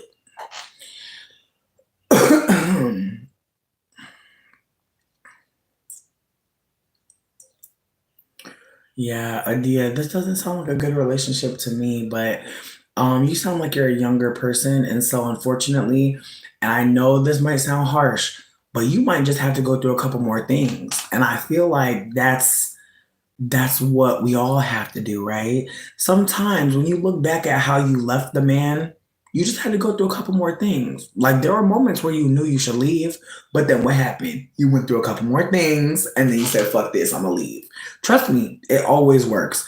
Just go through a couple more things because it seems like you haven't gone through enough with him. What I'm reading sounds like enough, but I'm in my 30s. You might be in your 20s thinking you have more time. I was there before, but if you're in your 20s, I promise you, get away from them. If they're mean, if they don't listen, if they try to tell you that you got to do this or that, but they don't got no rules on them, or if you try to set a boundary, they get real rude and nasty, just keep that in mind. It's okay to be okay. It's okay to be single. It's okay to live at your friend's house for a little bit while you get your shit together. It's okay. It's okay. No. Uh, she's not comfortable. She's not comfortable. She said he's self. Did y'all hear what she said? She said he is self absorbed. This person is focused on themselves and they're not listening to their emotions. That's sad to me. Why y'all encouraging that? That's really sick, Nello. Low key. Like, if a man wasn't listening to you, no shade. Like, Nello, I'm not trying to play you. I'm not trying to play you. Because I just read what you said at the end, and I was like, hold up. Not he is not the problem. It's time to go. It's time to go. Again, I am not a woman. I'm agender, but I did spend some time thinking I was a woman, and I did spend some time thinking I was a man. And I'm gonna keep it a buck. Anybody who treats you poorly is not your partner. That is your op, bitch. Run. Run. The killer. He's escaping. That's how I feel. And I'm gonna always feel like that. If anybody says they love you and causes you pain, anyone who punishes you, anyone who gives you silent treatment, anyone who starts slamming stuff and won't use their words, that is not for you. And I'm not trying to hurt nobody's feelings. I want y'all to find love. The fuck? Bitch, I'm about to get married. Like, baby, I proposed to my man because I love him and I'm happy as fuck. But bitch, if anything goes left, I leave. And he knows that shit. I'm not about to motherfucking stay and go through some more shit. Fuck that. Me and him both have said to each other, we've gone through enough. It's time to be happy.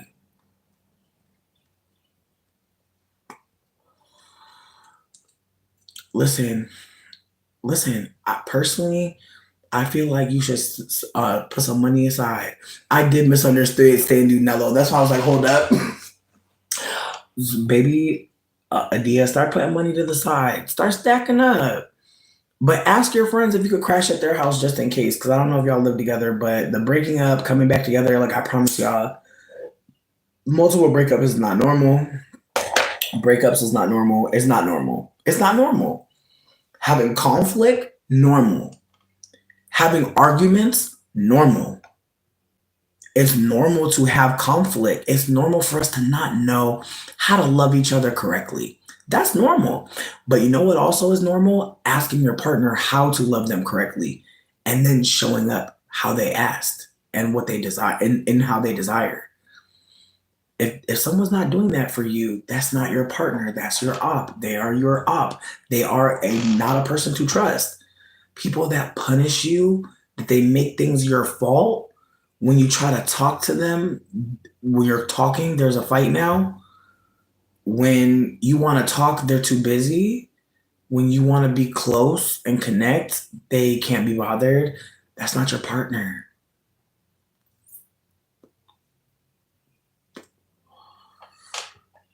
Multiple breakups in a relationship are not normal. Please do not spread that misinformation. You and your partner telling each other it's over multiple times in a relationship is not fucking normal. Not at all. Fighting in a relationship, having a fight with your partner, very normal. It's called conflict. It's called rupture and repair. We can rupture and repair. We can't be constantly being like, I'm done with you. I'm going to leave you. That brings a lot of fear and tension into the relationship and it breeds a lot of mistrust. Please don't tell anybody very young that it's normal to be breaking up a lot. It's not. We should be able to talk about what's going on in the relationship without discarding each other as a means of punishment. Again, anyone who punishes you in the relationship, breaks your trust, ghosts you, disappears when you need to communicate about conflict unfolding, not your partner. I'm sorry to tell you that. I've gone through a lot of relationships that weren't that at all. And so I'm happy to tell you. I'm full of love and joy to tell you, get the fuck away from that man. Because one thing's for fucking sure, you don't get that time back. That's one thing I wish someone would have told me in my 20s. You don't get that time back. You don't get 20s back. And as someone in my 30s, I promise you, that's what I'm thinking about. How much fucking time you have.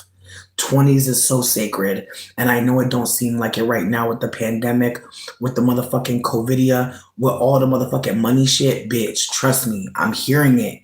I see younger people just emoting in a way that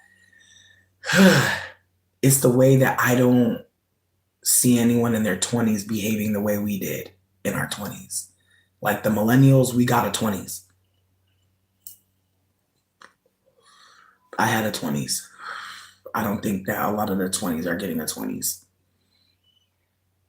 I don't think so. Especially if you turn 20 in 2020, bitch. My God.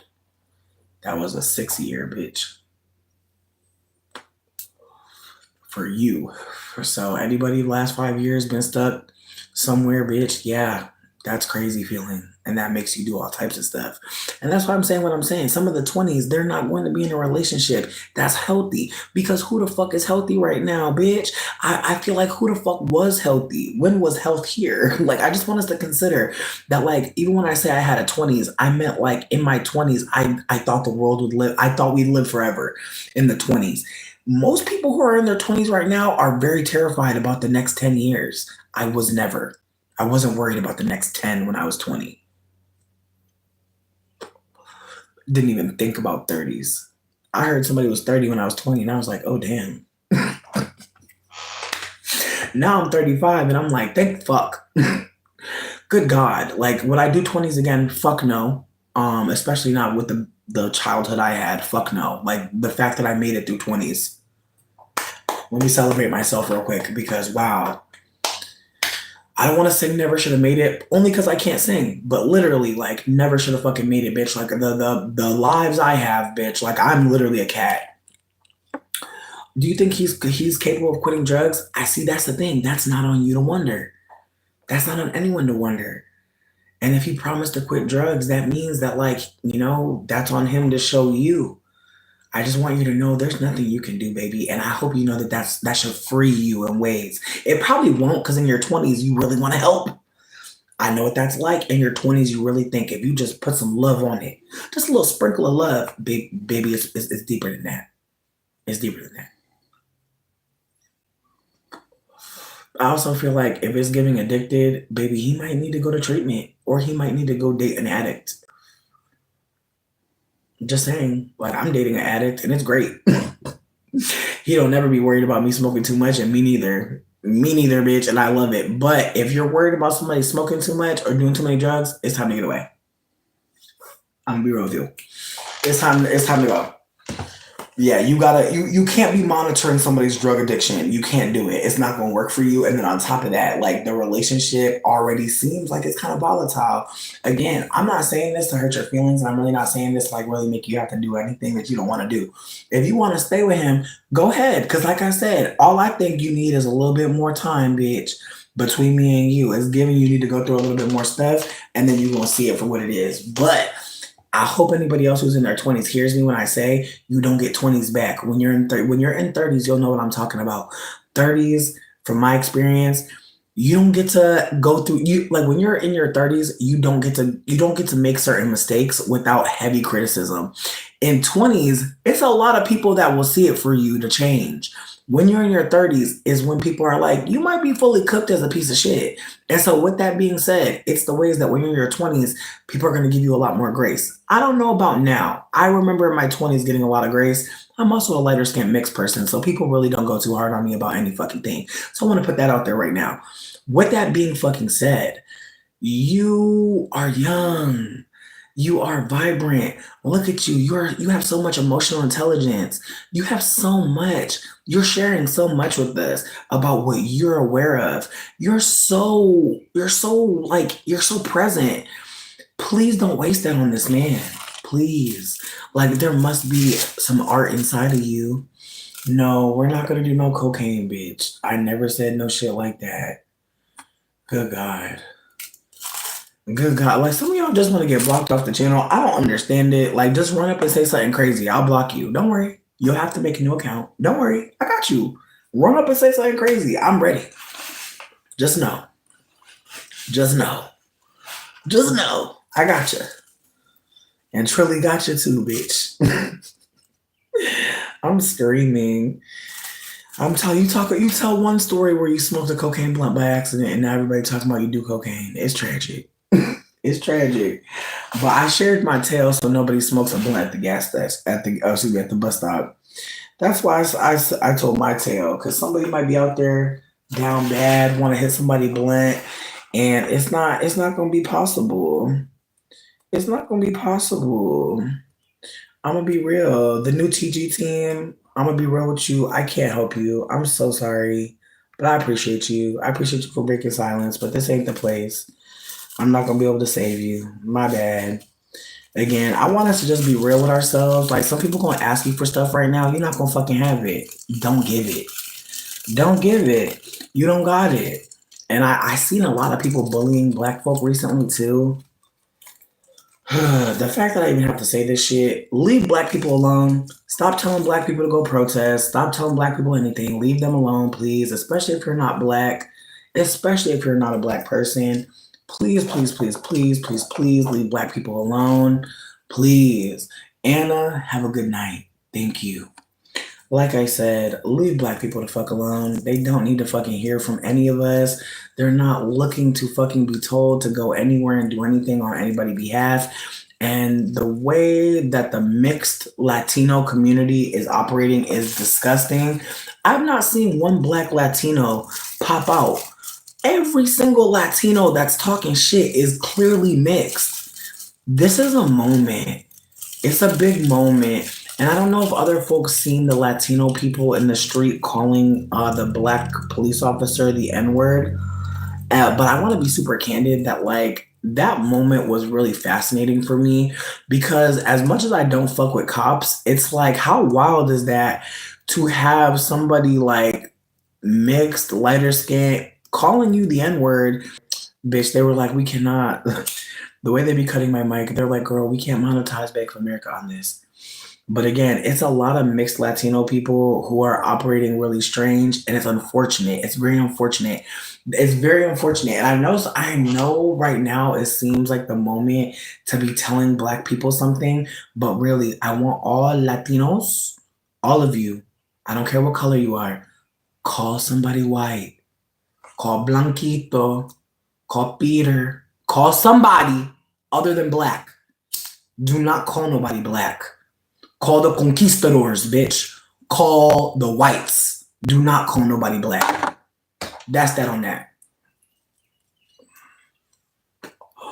Debs, I'm so proud of you. Thank you for sharing.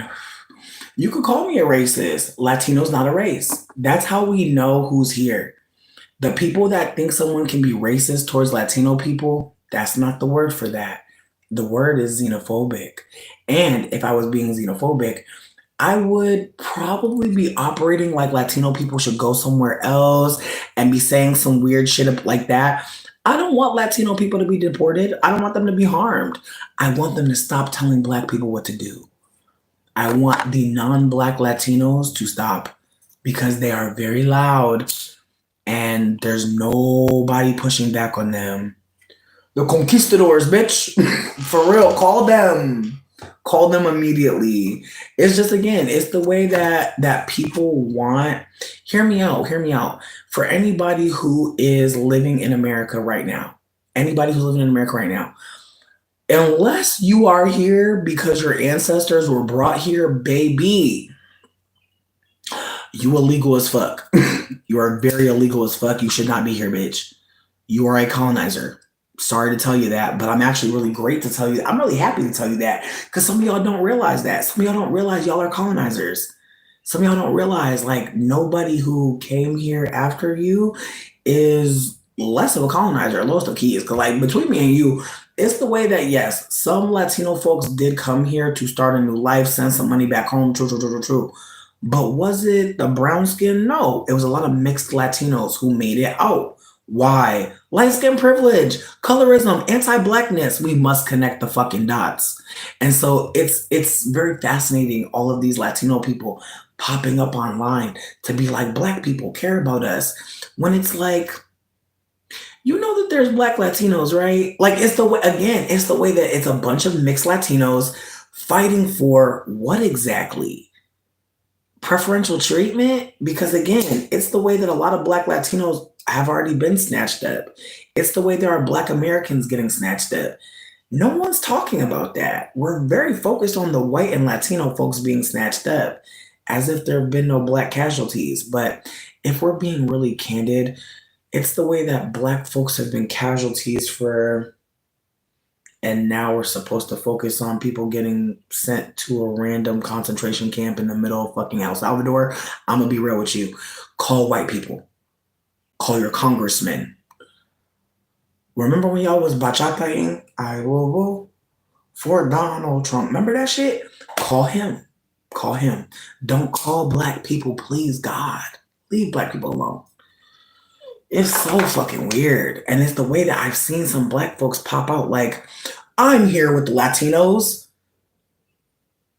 Baby, the conquistadors really did their big one. The Latino community, ooh, bitch, Latinidad is so, This is why I talk about being a whole mixed person also. Because it's the way that once mixed people get a name,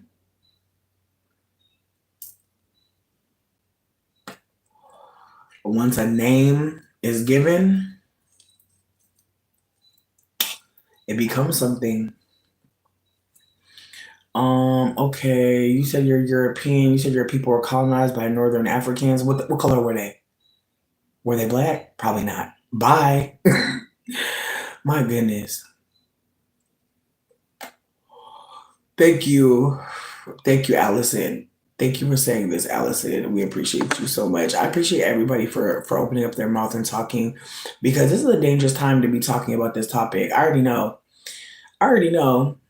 Like, this is a very dangerous time to be telling people that you're not falling for the okie doke, because again, it's the way that I've seen some black folks be like, oh, it's a different bus stop. It's like, sweetie, I'm not trying to make it seem as if I don't stand in solidarity with people not being snatched up. I'm not saying that. What I'm saying is there are going to be all different types of people that move all different types of way in the middle of a protest, but it's the way that all the people I see on the front lines right now are white and light skinned and playing games. I'm not trying to be mean when I say this, but when I saw the LA protests happening and I saw white people getting shot, I seen a white man shot in the head with a rubber bullet. So I'm gonna keep it a buck with you. The people that are out there right now, like, they're not being like, even me being like, a white man shot in the head with a rubber bullet, baby, he lived. You hear what I'm saying here? It's the way us non-black folks, I'm gonna put myself in it, we should be the ones out there. I'm gonna be real with you. Me being on the front line is not gonna help nobody, bitch. I'm gonna be real. It's not. Me focusing on mutual aid, focusing on crowdfunding, focusing on redistributing funds, focusing on plant medicine that heals the mind. That's where I'm gonna be, okay? I'm gonna be the bitch that knows you're not gonna be able to fight if you don't get no fucking sleep. You're not going to be able to fight back unless you motherfucking have what? Access to resources. So with that being said, we're not gonna all be on the motherfucking front line. We're just not. You know what, Trillian? Okay. You said Morena, bitch, you got me screaming.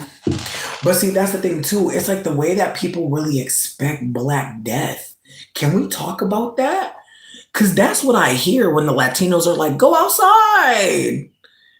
It's like, but why aren't you outside? Notice all these Latinos be in their house comfortable talking about go outside, Black people. Sweetie, it's giving ethnic cleansing. It's giving ethnic cleansing, bitch. Here's the thing though, talking about the cartel. The cartel is funded by who? White Latinos. Like, we gotta just be clear, y'all. Whiteness is honestly impacting people to do things to other people. It's very much couched in whiteness. It's unfortunate. A lot of us can carry on white behavior amongst each other, can't we? We can be very white in behavior. So I just want to put that out there. But this is all exactly. Here's the thing: we're all fighting differently. I'm going to focus on not harming Black folk in this time. As a non-Black person, I'm going to focus on harm reduction. There are some of you out there that know there are Black people that could use uplifting in all different types of ways. I hope you consider that. No one is expecting some of y'all to go outside. Like, some of us, good and goddamn well, we're not about to be at a protest outside. It's not going to work. Some of us know that. But we could do other stuff. Like, please just keep that in mind. There are so many ways to support. And if you right now are like, bitch, I'm barely holding myself together, findhelp.org. It is a zip code based resource aggregate that will allow you to use multiple zip codes to find resources such as hot food, food pantries, housing vouchers, and access to childcare. There's so much on findhelp.org. I was told about it recently. I'm super grateful. I've been able to be supported in all types of insecurity. And so I'm really hoping that people consider that there's options out there. I know it doesn't seem like anybody cares. People do care, but people need to get their needs met to care. I got a lot of topics. I don't know why y'all are so caught up with me, but I love it. Y'all are so obsessed with me. Like, I really feel like Mimi. I love it. Anyways, as I was saying, something. Bitch, let me find out I never turned off my stove after I made my cornbread. I'm also going to get another piece of cornbread.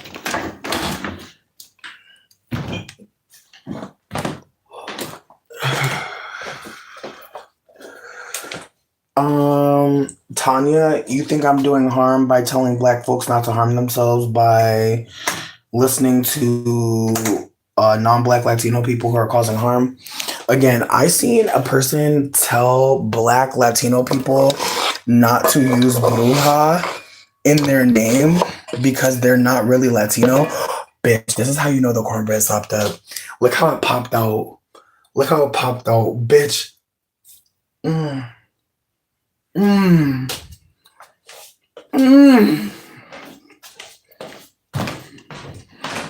I would love for you to say something though.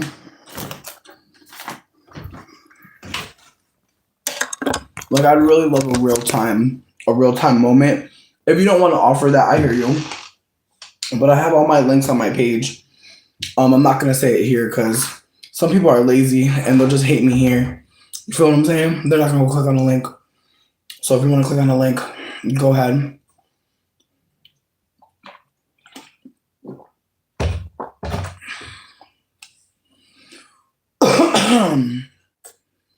I am very beautiful. That's true. Yeah, no, my cornbread came out fucking bomb. Oh my fucking God.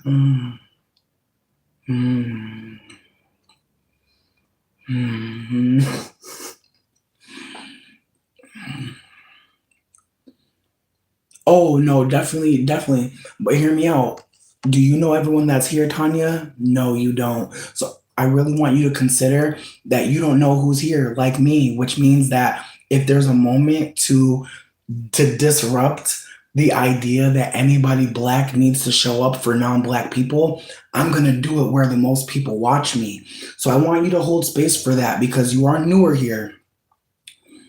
Oh, I'm not an expert at all. I am a light-skinned mixed person who has benefited from anti-Blackness and talking about it. And so to undo the work, what I have to do is talk about the ways that Black folks need to be protected and not be forced to do labor on other people's behalf.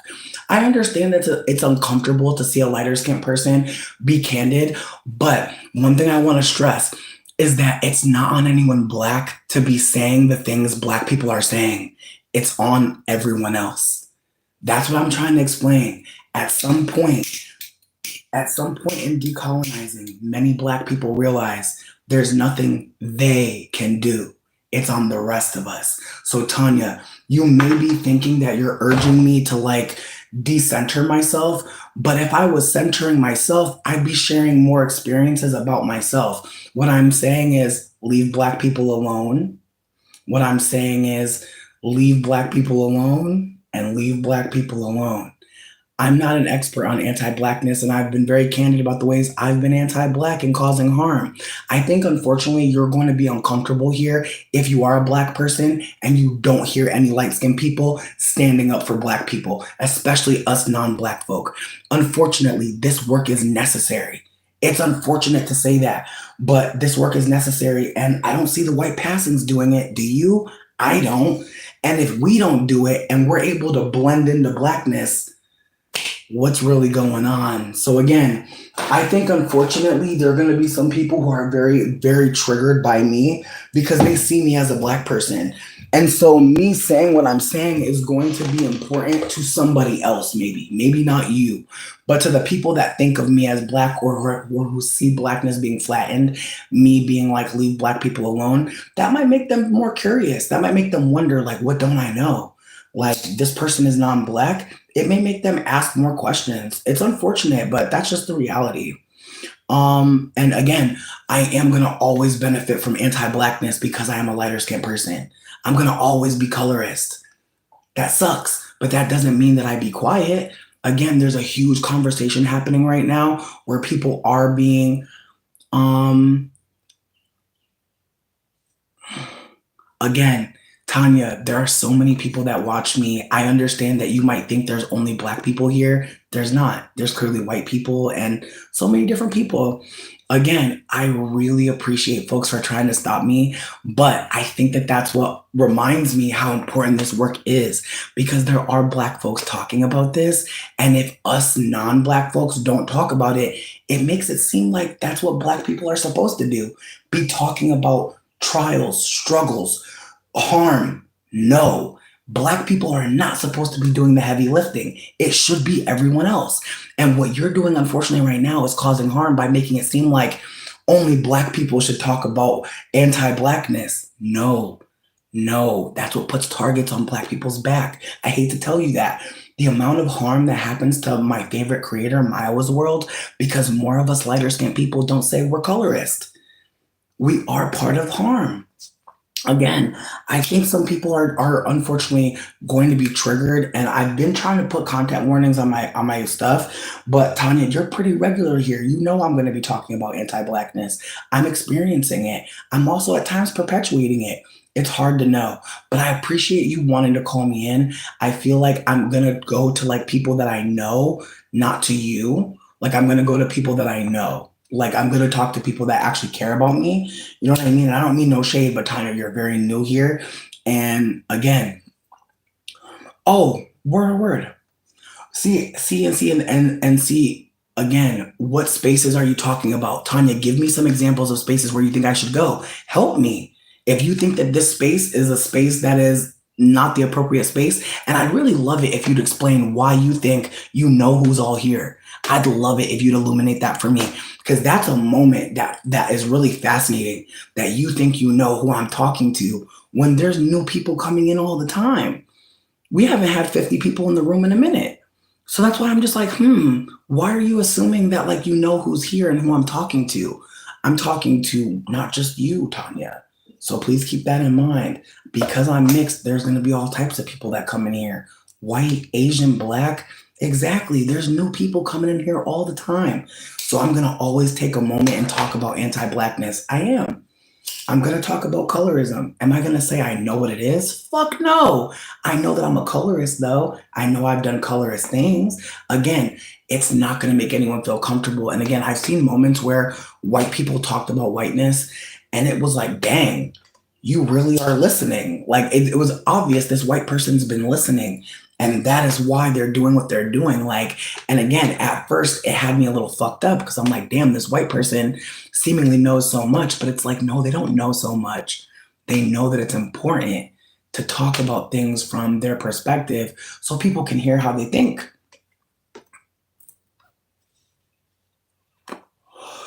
Word, but I think if you go back to when you first started, like you are seemingly urging me to stop talking here. And I'm not sure like what you mean because like I'm gonna always talk here about this. And again, you've been here for a while, so I'm not sure what's changing for you today. Like I'm saying to leave black people alone, and for some reason that's a problem to say on my platform where you come every like for the last couple weeks. I'm just not sure. Like you're saying there's a misunderstanding, but I don't think there is. I think unfortunately, I think you wanted to say something to me about what I'm saying. I think you wanted to assume that you knew who was here. I think a lot of things at this point, because from when you started, it was saying that it was like you were saying something about me benefiting in this moment by telling people to leave black folk alone. This video is not monetized. Like, I'm not sure. Oh, but I'm not in the exotical spaces, and I'm not going to go to them. I'm not going to the exoticals. I've listed some problematic exoticals. I've talked about them for sure. When I go in the comment sections, if I catch a video, I'll go there. But I feel like in this moment, I feel like what you're wanting is to talk about something completely different. And I really wish I would have let you just message me on a DM because then I would have said to you, where should I go? No, Alexander, I'm not. And again, Tanya, I want you to consider like you pushing back on me in this way is gonna make white people be like, yeah. Like I want you to consider like the optics of being like, I don't know, of a lighter skin. Exactly. So why isn't this a good place to be saying this? That's what I was asking. That's what I've been trying to push back on. Like, because again, you're saying that you don't know if I should be having this convo here. And I'm like, why? Again, I'm down to go back in the chat and read, but I feel like you've been like again, I'm gonna read verbatim what I've been hearing from you. I heard, is there a way to contact you outside of this? I really appreciate your energy, but I think you may be doing harm unintentionally. You said you're absolutely right in what you're saying, but the truth is, if you're a mixed person, it's important to have these discussions with other non-Black people since you have that privilege. I am having that combo with non-Black people here. But I feel like you're wanting me to like, you're like, I'm not sure. If I was having this conversation with people privately, how would you ever know? And honestly, why wouldn't I be? It feels like there's an assumption that I'm not having this combo with other people, and I am. I'm having it now with other people. I'm having it online. If you go online, you'll see where I've said leave Black people alone multiple times. This isn't my first time telling people to leave Black people alone. I say it a lot. And I believe that. You said it can feel like you're positioning yourself as an expert on anti-Blackness and oppression. How so? Please tell me more. Tell me where I've positioned myself as an expert. Tell me how, while I'm smoking weed with my belly out, making cornbread in my house. I feel like, unfortunately, you are triggered, and I think I'm making conversations more accessible in the moment that you're not comfortable with being accessible. This is a real-time discussion. There are going to be people that pop in and just hear. There are going to be people that pop in and talk. There are going to be people that pop in and maybe update some other thread somewhere. Who knows? I just want to also say, for everybody that's like hitting the little reactions, thank you so much. I get paid from that. Thank you. I love you. You said you understand the work is necessary. You're saying it's really important to work through the message of mixed people not being Black with a lot of other mixed people. Yeah, I'm doing that here. A lot of mixed people actually follow me. I actually got so many messages. I feel like I should start posting some of the comments I get from people who are fellow mixed people who are like, thank you. Like I've learned so much from you. And I'm like, thank you for like listening to me. Thank you for sharing with me. Thank you for, uplifting other people's content. Like a lot of that's happening. Unfortunately, it's behind the scenes. I should probably celebrate that more though. You said you understand the work is necessary. Okay. Yeah, I feel like unfortunately this combo must happen here. It must happen in front of people's faces because there's so many combos that happen behind the scenes. There are things that I've talked about here that other people have come to me and been like, this exact thing happened. Thank you for bringing this up. I didn't know that I wasn't alone. So I really hope that some of y'all realize like I'm talking for so many people. There are people that you don't know that come here. There are people that will never speak in the chat. They don't want to. They don't want to be known. But when they talk to me, they'll be like, that last live, and we have voice notes, and it's beautiful. I've talked, like, someone actually reached out to me and was asking me about the white mother, Black mother, biracial combo. And we had a really great combo. It was a fellow mixed person. Again, the work that I do here, and when I say the work, I mean like the unlearning that I do publicly, the content that I share, it's important. But I also feel like you saying it's important and then saying I need to be talking to other mixed people, again, that makes it seem like you know who's here talking, and you're making it seem like me making this content while I'm sitting back. There's no honorarium. I'm not going to speaking gigs. Like I could. The fucked up thing is I could. I've been approached. I don't do that shit. I share my faves. I say my faves are creating content. Check on them. Like someone at MTV reached out to me for a TV show. I said no. I don't talk about that shit because what's the fucking point? But if you want to be candid, there's a lot of things that I don't do because I don't think it would be appropriate. But I think it's very appropriate for me to sit here, smoke my weed, and talk my shit. And Tanya, you are such a new person here. It's fascinating that you have any strong opinions on anything that I do regularly because you have not even been here a month. So that's why I'm watching you very closely at this point because I feel like you're someone that's been here a while and I feel like you're trying to make it seem like you haven't. And I'm not sure why that is, but at this moment, I'm very perplexed. Like at this moment, genuinely, just by what you said.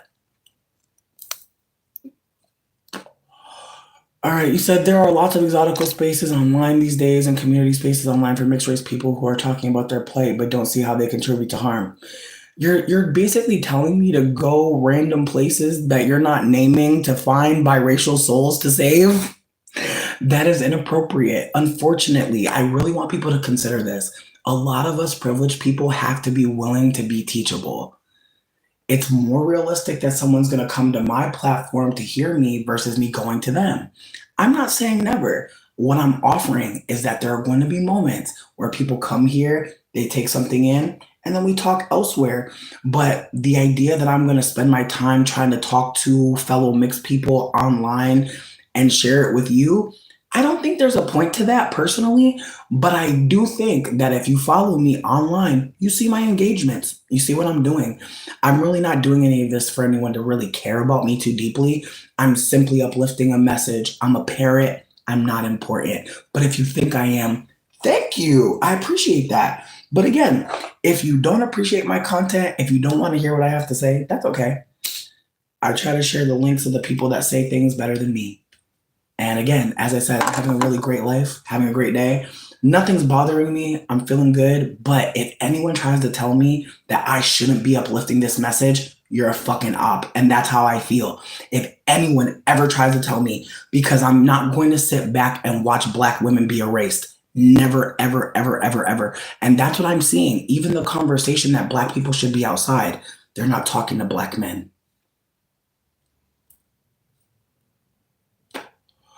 Ain't nobody talking to Black cis men. So with that being said, I'm going to uplift as long as I have breath in my fucking body. I'm going to talk about ways I've been a wayward ass exotical my damn self. Maybe the exoticals will find me. Who knows? I can't call it, but I feel like I've lived long enough to know you can't push new information into somebody. You can't make a wild pack of bees listen. You can't. So I'm working from where I can comfortably. If you're saying I'm too comfortable, that's okay. But I still think that that's some op ass shit. How comfortable can I be revealing ways I've been a colorist? I don't know about you, but have you sat with the ways you've been white adjacent or doing colonized things? I want some of y'all to just remember this is a huge horcrux. This is a space where I go to emote, where I go to be myself, where I go to be honest with you about as much stuff as I can. I know I don't have as much time as other people. All the trauma I went through, I don't know how many years I got left. So I'm going to spend my time wisely. And I feel like it's wise to say, leave Black women alone. I think it's very wise to say that I don't know shit, but I'm learning. I think it's really wise to be like, I'm sorry for the harm that I've caused. And this is the only way I think to maybe not uncause it, but to maybe stop some of my siblings and sisters from doing the same shit. I'm trying to do a retrospective at times. It's not going to be for everyone, but if I'm triggering you, I really hope that you protect yourself and don't come here because I really don't want anyone to be hurting. And I have to hold that as a lighter skinned person, I probably don't know how to foster safety in this space completely. I'm grateful for Trilly being a mod, but Trilly doesn't owe me anything. Trilly, I'm grateful we're building a friendship, but again, Trilly not gonna always be here to mod. So again, this space probably is not safer. It's probably not safer, but I like it to be. But what does that mean? We gotta talk, right? So again, I feel like I don't think that I'm the authority on anything. If anyone thinks I am, that's unfortunate. That means they're not listening to Black people. But that's not my fault. You know what I mean? It's not my fault people aren't listening to Black people. But I am trying to uplift the Black people who are saying things that are willing to be teaching because some Black folks aren't. And sometimes I'm not in a teachable space. Like sometimes I'm disgusted by my fellow light-skinned folk, and I'm not going to say it kindly. I'm going to say it in a way that's, again, maybe going to cause more fallout. I don't want to do that. So again, please don't tell me on my shit, not to be on my shit, doing my shit. Please don't ever do that because that's strange. I would never go to any space of yours and tell you, it seems like you're becoming an authority on your privilege. No, I could never be. Like as a lighter skinned person, I don't know anything. I'm sharing what I've heard. Again, if anyone thinks I have authority anywhere, that is on you. Use discernment. Read the links. Click on the posts. I feel like I'm doing as much as I can, but I feel like if you want to give me an assignment or tell me to do better, I feel like build a relationship with me. Maybe don't pop in on like what your 8th visit here and tell me that what I'm talking too much about leaving Black people alone. Like that's where like I just don't understand what triggered this. You said race is culturally important for as long as it's put on people. We actually need to work to call it out and work together. You said, no, dear, I'm just saying, even though those people are harmful and weird, they're the people who probably need the help from someone that can relate to. Yeah, but where are they? Are you trying to provide me links for where I should be going? I'm really not sure.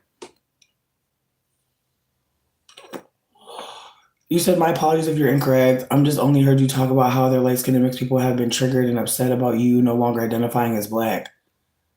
That was such a small little thing that I said. I was talking in a larger concept about a fellow light skinned person who didn't fuck with me and not sharing my flyer. That's fascinating that little soundbite is what you took to build your point on. Again, Tanya, that's why I'm looking at you kind of strange. No, I'm not identifying as Black. I'm a lighter skinned mixed person. I'm a whole mixed person. I've said that several times. I realize you're new here, games. Just dabs. I don't know.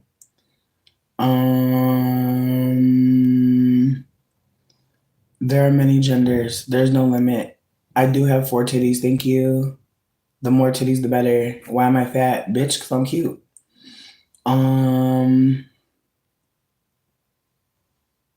I'm crying at the people asking if I lactate. That is so fucking cute. I wish. Cows are so cute. Anyways, but like I said, like I feel like that was kind of strange to me. Queen on the Rise, I appreciate you. Listen, if before we like table that though, I do want folks to sound off if they feel a type of way about this. Like my energy is genuinely, if you don't like me talking about being a lighter skinned person or colorist or mixed and lighter skinned people, like us having disagreements or issues, like that's fine. Tanya, you literally told me that there's a better place to talk on my shit. Here's the thing. I don't know you. I don't know you though, Tanya. And you did not start off with love, in my honest opinion. You started off telling me that there was a better place for me to be sharing my candid thoughts. I didn't get very defensive. I didn't. I started asking more questions. That's very fascinating that you went to, I got defensive. I got curious and I asked you more questions. Yeah.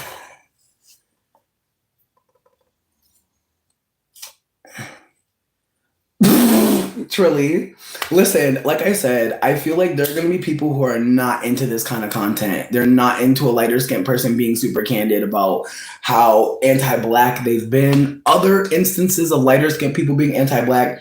Listen, truly, feel free to go read it back. I'm not deleting shit. I feel like in this situation, I feel like I was curious as fuck with Tanya, and they did ask me to speak privately, and I'm glad they didn't. I'm glad we didn't speak privately because I'm glad that people see like what people say to us when we say things that they don't want to hear. Some people don't want to hear about fellow light-skinned people being annoying as fuck. That's real. But this is my house. I don't know what you wanted from me in this moment. Like, again, I feel like some people really want to still engage with me in a way that's again, like you bringing up that you're Black and an organizer, saying you see a pattern. A pattern of what? I mentioned a person that didn't share my flyer being complicit in being another mixed person saying that they're Black in Black spaces, and no one's going to call them out. In fact, that's why I think we're having issues. Again, I feel like, I hate to say this, but there are just so many people that really want to like punish me. And I feel like Tanya came at me with punishment. Like they literally were like, I feel like you're centering yourself. I'm talking about being a lighter skinned person and trying to dismantle and other light skinned people not feeling that shit. That's real. I don't know where you want me to have this convo. Like, again, I'm not going to the exotical channels to go talk to them directly. I'm not doing that. I understand you might want me to do that. I'm not gonna go do that. It's not in my best fucking interest. I will make content. I will intervene when it makes sense. But as far as like me going to rile someone up or me or even me engaging with somebody, like I feel like if you look at my shorts, like I've been trying to be more candid about my people, us mixed people. I've been trying to say me, us, we. I know some people are not gonna like it. Trilly, Trilly, I'm glad you're here. I'm glad I have a mod here because again, it's the way that like because Tanya invoked that she's black, it changes how we're seeing the interaction. I truly believe. Again, you can be a black person and make a wrong call. It's unfortunate. It's true. I feel like that's one thing to acknowledge. Like when I thought I was a black person, I had such indignance. Like I really felt like I could just be always in the right. And I hate to tell you that because again, there are going to be times where you as a black person are wrong. And it's not because you're black. It's not because you're just automatically wrong, but you invoking your blackness in the moment, it's giving you're not teachable. You're not listening to hear. You're listening to respond. That's why I kept asking more questions, Tanya, because I wanted to understand your thought process so I could talk to you in a way that it would all make sense. But as you kept on sharing more, it became obvious you just want me to go talk to light-skinned people. Again, I'm not sure who, I'm not sure where I would be doing this, but I'm sure there's light-skinned people here that I'm talking to, that I'm always talking to, that hear me. That, and again, I don't celebrate it that much when me and other mixed people have a conversation where they're like, yo, they're like, thanks for your content. Where they're like, hey, like I used to be a colonized piece of shit. I used to be out here thinking I was black. Like I have a friend right now who's still working through their mixedness. I'm not about to put them on blast. Like I'm not about to do too much. I'm grateful that they're there and I'm grateful they're still working on how they're moving. They're working on themselves. Tanya, you've been here a very short amount of time. Again, you have not been a subscriber for more than a month at this point, and that's why I'm just like, like you want me to like I don't again, I'm not sure why this had to be said right now. Word. Okay, but what was it in response to? Because I still don't understand. None of us do. That's why nobody is like that's why everyone's kind of just waiting because we're just like we're really not sure. And again, because you said you're a black woman, people are trying to really see, did I cause harm to you or harm to anyone black? No, I haven't. So that's why this moment is getting even more weird. Tanya, this is reminding me of a recent conversation I've had with someone else who I think you might be. And I want you to know, like using blackness in this way is inappropriate. It is. When I tell black folks to stay home, when I said not even stay home, I didn't even really address black people. I said leave black people alone. That was the crux of it. I wasn't even trying to bother nobody black. They already know what to do. I'm trying to tell non-black people leave them alone. And you're making it seem like I'm talking to the wrong people. I don't think so. How many anti-black people come up in here? How many transphobic people being misogynoirous? How many people think I'm a black woman and say things to harm black women in here? Like again, it's unfortunate. It's unfortunate, but again, this is the perfect place to interrupt because people are going to come into this room and try to make fun of my hair. They're going to come into this room and try to call me Big Mama's house or Lizzo or some shit. This is the place. Again, I know some people don't care about this content. I know some people will think this is a waste of time. And I really hope you just leave. I really hope you just leave me alone. That's what I hope. I hope you just go. I don't want to fight. What about me is giving fighting? What about my Mrs. Puff built ass is giving boxer? What about my cinnamon toast crunch head ass is giving I want to fight with anybody? It's not giving that, Tanya. And so I get that you want to talk to me like directly and you want to, it's not giving. It's really giving that you're trying to critique me on something that I didn't even do. I didn't do anything. Like, again, I feel like all I said was, all y'all non-black folk, us, my people, leave black people alone. And I'm going to say it again. I'm just saying, like, again, like, I know some people don't want to hear this, but I feel like that's why it must be fucking said. Again, I watch so many deep, dark skinned black people talk, and people will be fighting with them in the comment section of their videos where they're talking about their lived experience. I try to uplift them as much as possible, but there's going to be moments where I talk about fellow light skinned people interactions. Hear me out. Hear me out, Tanya. You popped up right after they left, and you have a very similar energy. So that's why I'm just kind of like, And again, the idea that because you're a black woman and you're an organizer, you have some authority here in a public. Like, this is a public. The room is for socializing. We're socializing, meaning like there's multiple people coming in and out. There's a great place to talk about anti-blackness. I feel like if I could give a detail of what's happening, Tanya might give you a different one, and that's just fine. But I was talking about how a lot of people are harassing black people and telling them to go outside. And unfortunately, it's sounding like black women go outside and protect us. And I'm like, leave them alone. And then Tanya started making it seem like I'm trying to make it seem like I'm an authority on anti-blackness, or I'm some sort of scholar, or I'm some sort of person of authority. And it's like, if you look at my follower count to how many people are here, it's very clear. We're in a basement. We're at an old Arby's. We're at the bad Save-A-Lot. You know what I mean? Like, we're not like sweets. Again, I'm just a regular, degular fat bitch who's a bog witch. You're not even supposed to be able to find me unless you're in the woods. Like, the fact that I'm perceived online is hilarious. But with that being said, this is the best place to talk about everything. It is. That's why I'm going to keep doing it.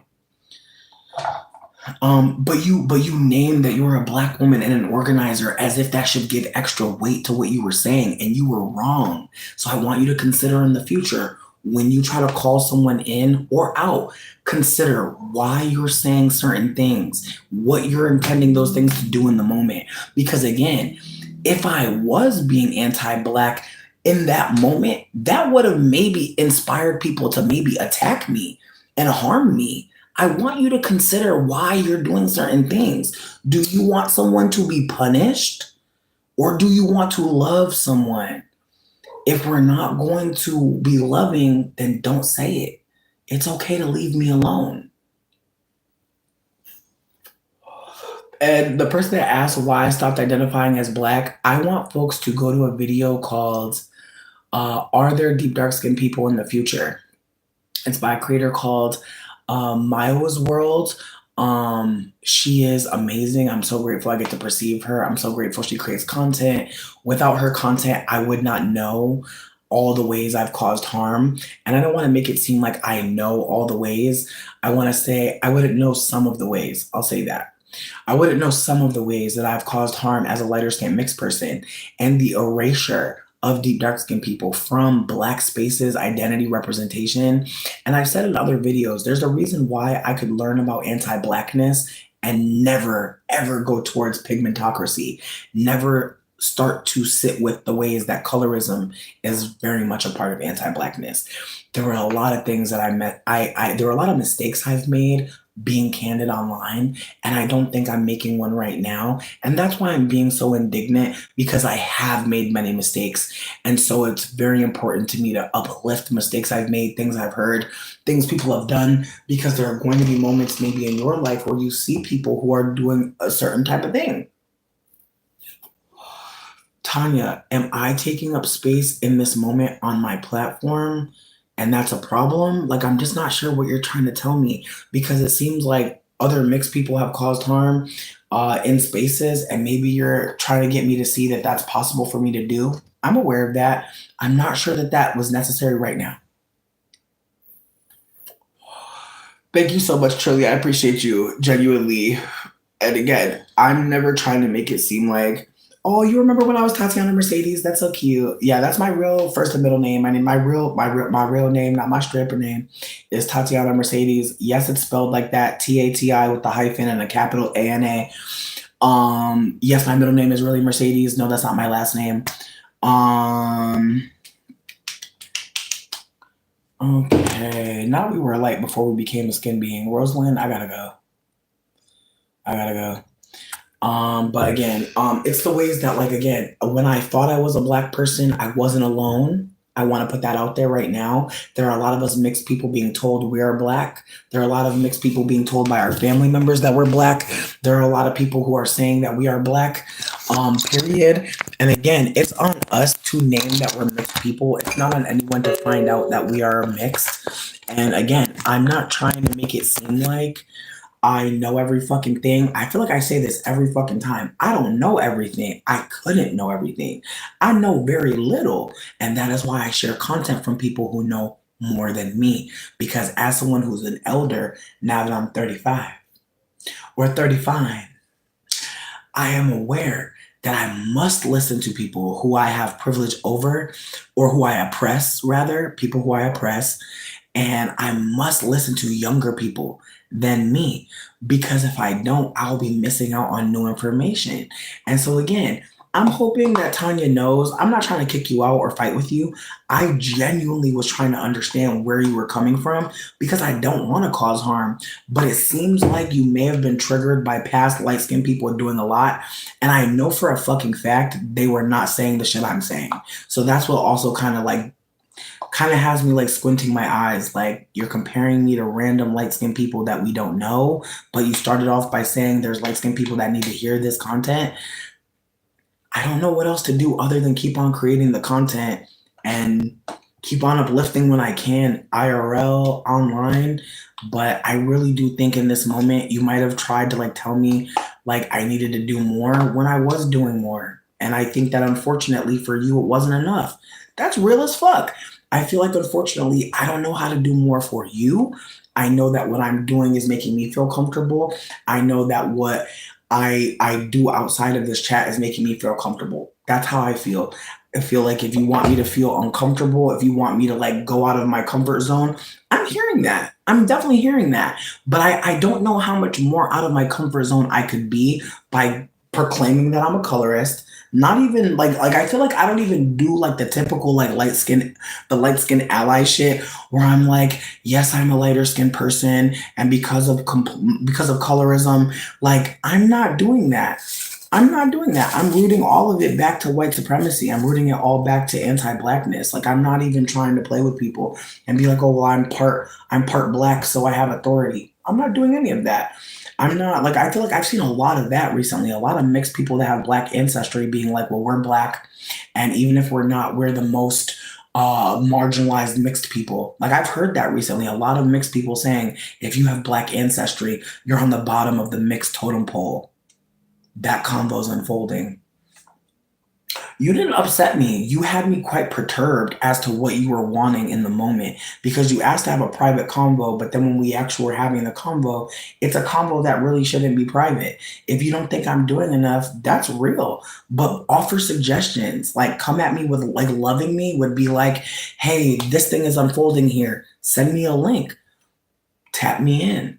But in this moment, it just felt like you were trying to like offer that like there's other things for me to do. Send me the link. I'll put on a cape. I'll go over there and share what I need to share. But I just didn't feel like in that moment when I'm literally saying, leave black people alone, you started that whole combo with me. So that's why I was immediately like, wait, like how am I talking to the wrong people? Like there's definitely mixed people here. So I'm not sure like how I could have moved better. Again, like work on what? Work on what with other mixed people? Work on what? Like, I really need you to be candid. Like, I love that you're doing this right now, Tanya. I really do. And I respect you so much more, because it's like, if you are able to like consider like how you're thinking and share it with me, that's great. Because some people might be angry by now. You seemingly aren't. You seemingly are not upset. So I'm glad. Me neither. Like I said, I was just kind of like not sure what the fuck you were trying to say. That's how we know people aren't upset, when they're still trying to understand what you're saying. Yeah, I'm annoyed that you would tell me on a place where you come to watch me that I need to do something somewhere with some random mixed people. Yeah.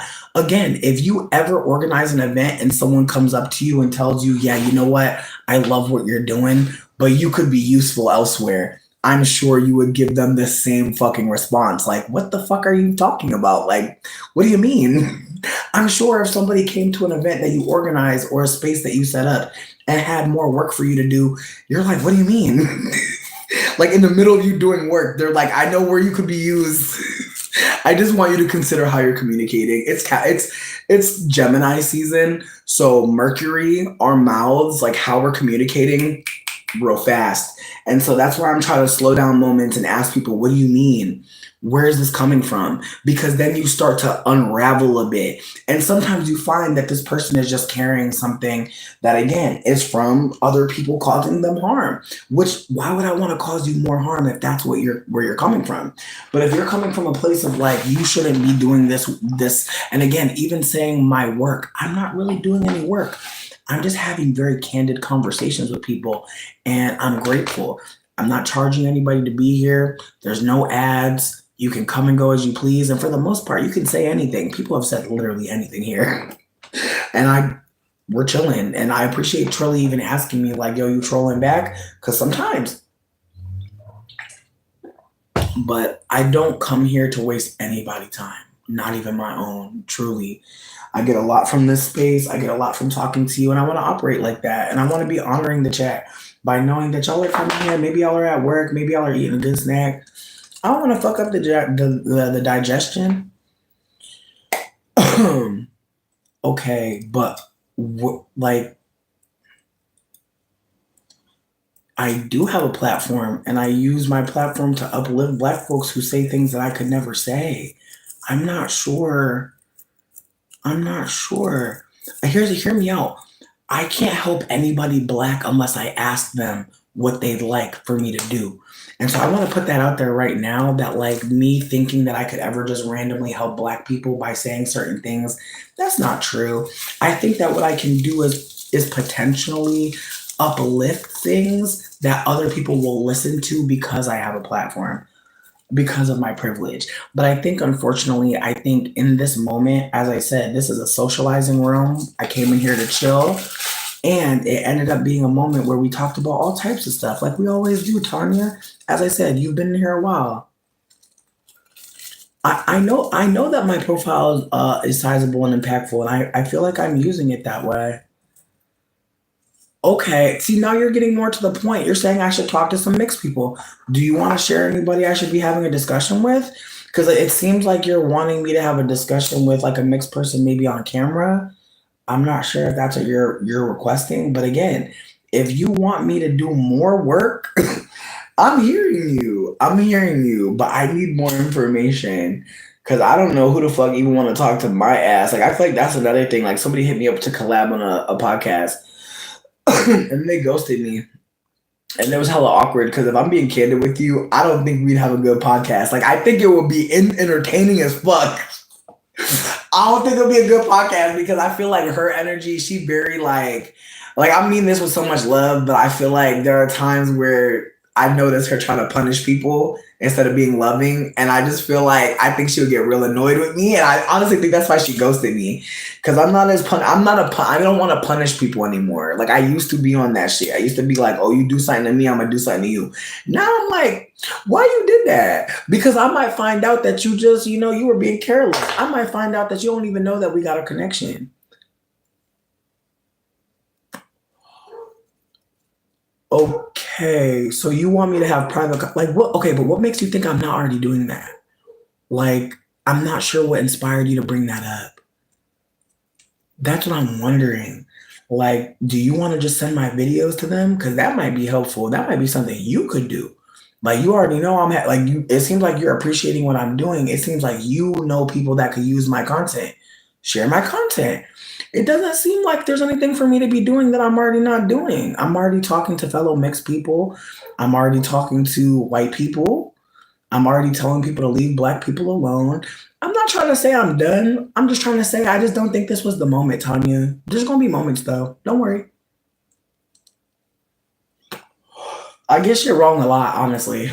So I just feel like, unfortunately, you came in a little bit too late with it, unfortunately, because, again, I was simply acknowledging that there was somebody mixed who just stopped fucking with me, and you tried to make it seem like you being an organizer and a black woman meant that you had seen a pattern in me. Meanwhile, you only been here for a few weeks. And so again, based on everything that you said before and what you're saying now, I just don't think this is the space for you. Yeah, but I mean that sincerely, Tanya. Like, you're a cool person, I'm sure, but I just don't think this is the space because, again, I just don't think that you're considering like what you're saying. Like, you're literally telling me to do more labor in the middle of me doing labor, and so I want you to consider that like this just might not be the space for you, dead ass. And I don't want to fight about it. I don't want to argue with you, but I really think like this just might not be it for you. And again, I really wish you good luck out here. I hope you find the space that you want to find. But I feel like this is an uncomfortable conversation, and I never felt like in it you were ever like considering like your impact. And I feel like you weren't very curious with me either. I feel like that's my biggest issue about this is there was no curiosity on your side. Like, you wanted to tell me something, you didn't want to ask me or have a conversation. Word, Tanya, it wasn't that. I feel like saying you just mentioned, that's not true. Tanya, you made a lot of statements about me and you made statements about a pattern you're seeing. Tanya, I really hate to say this, but I just don't think this is it for you. I think we might need to keep it more parasocial and you might need to just be a watcher. Truly, I would really appreciate it if you left. Because I'm at a point now where it's like I gotta start setting boundaries because I can't be fighting with y'all. I can't be going back and forth in the chat. I can't be doing it. I've already had so many fallouts, and it's awkward because I've had fights with people in the chat and became friends with them and then had another fallout. And it's like, dang. But I feel like I have to just acknowledge like disrespect immediately. Like, I have to acknowledge it immediately. Word. I mean, again, even you saying I was being defensive and you had to defend yourself, you're the one who popped out and asked if you could talk to me privately. But when we actually saw what you had to say, I'm glad it wasn't private. I'm glad some people can see what's happening because, unfortunately, and I hate that you're the example for this, I didn't want this for you, but there are going to be moments where Black folks are wrong, and I want folks to hold that with grace. We don't have to be extra mean. We don't have to be extra spectacleizing it. But Tanya, you were wrong, and you didn't really apologize. You really didn't. And so I really just think like if you really think about how you communicated with me, it wasn't the best and it wasn't what I deserved. That's how I feel. And so at this point, I know that some people will start to not like me. I've already told y'all this a few videos ago. People are going to start to get away from me because I'm not going to accept everything. There was nothing to call out, Tanya. There was nothing to call out. You wanted to, you haven't. And it's okay, Tanya. I'm letting it go. Saying I'm sorry and then adding other stuff, no. You're not saying you're like when you apologize to somebody, you're supposed to say, I'm sorry for my behavior. I'm sorry for accusing you of something that you're not doing. I'm sorry for weaponizing race in the moment when that was not the moment to be invoking Blackness. It was just a very awkward moment and you're not catching that, and that's okay. But I'm hoping in the future you consider like in the moment, that's not, I'm crying. Not Tanya, what you're saying. Listen, Tanya, I'm really not trying to fight. I was really not trying to block you, but I'm just going to do it because, again, at this point, I feel like I'm cool. I have no drama with you. Again, I have no drama with Tanya. Listen, it's fine. It's fine if people aren't on my side. I didn't do that to have a side. She's not worth harming. Leave her the fuck alone too. Again, I'm not dropping my fucking standards just because Tanya was acting a little weird in here. She can act weird. That's okay. It's not a crime. It's not a crime, you guys. Black folks can make mistakes. Oh well, it's okay. Again, me and Tanya got into a little back and forth. It's unfortunate. I hope somebody screenshots it for Lipstick Alley because I'm sure it'll be in there at some point. Listen, I hope y'all got the receipts because I'm definitely, maybe I shouldn't delete the live. Yeah, I'm not going to delete the live. I feel like between me and you, I feel like it's probably important to leave it up. It's probably important. Listen, it's okay. Okay, cool beans. I feel like I don't want to give a rundown of it because I feel like I already did that one time, but I fuck with you heavy. So I'm gonna try to give it to you because maybe you'll have something to share. But I've kind of felt, I also want to give a little backstory. I kind of felt like Tanya was somebody else that was in the chat before.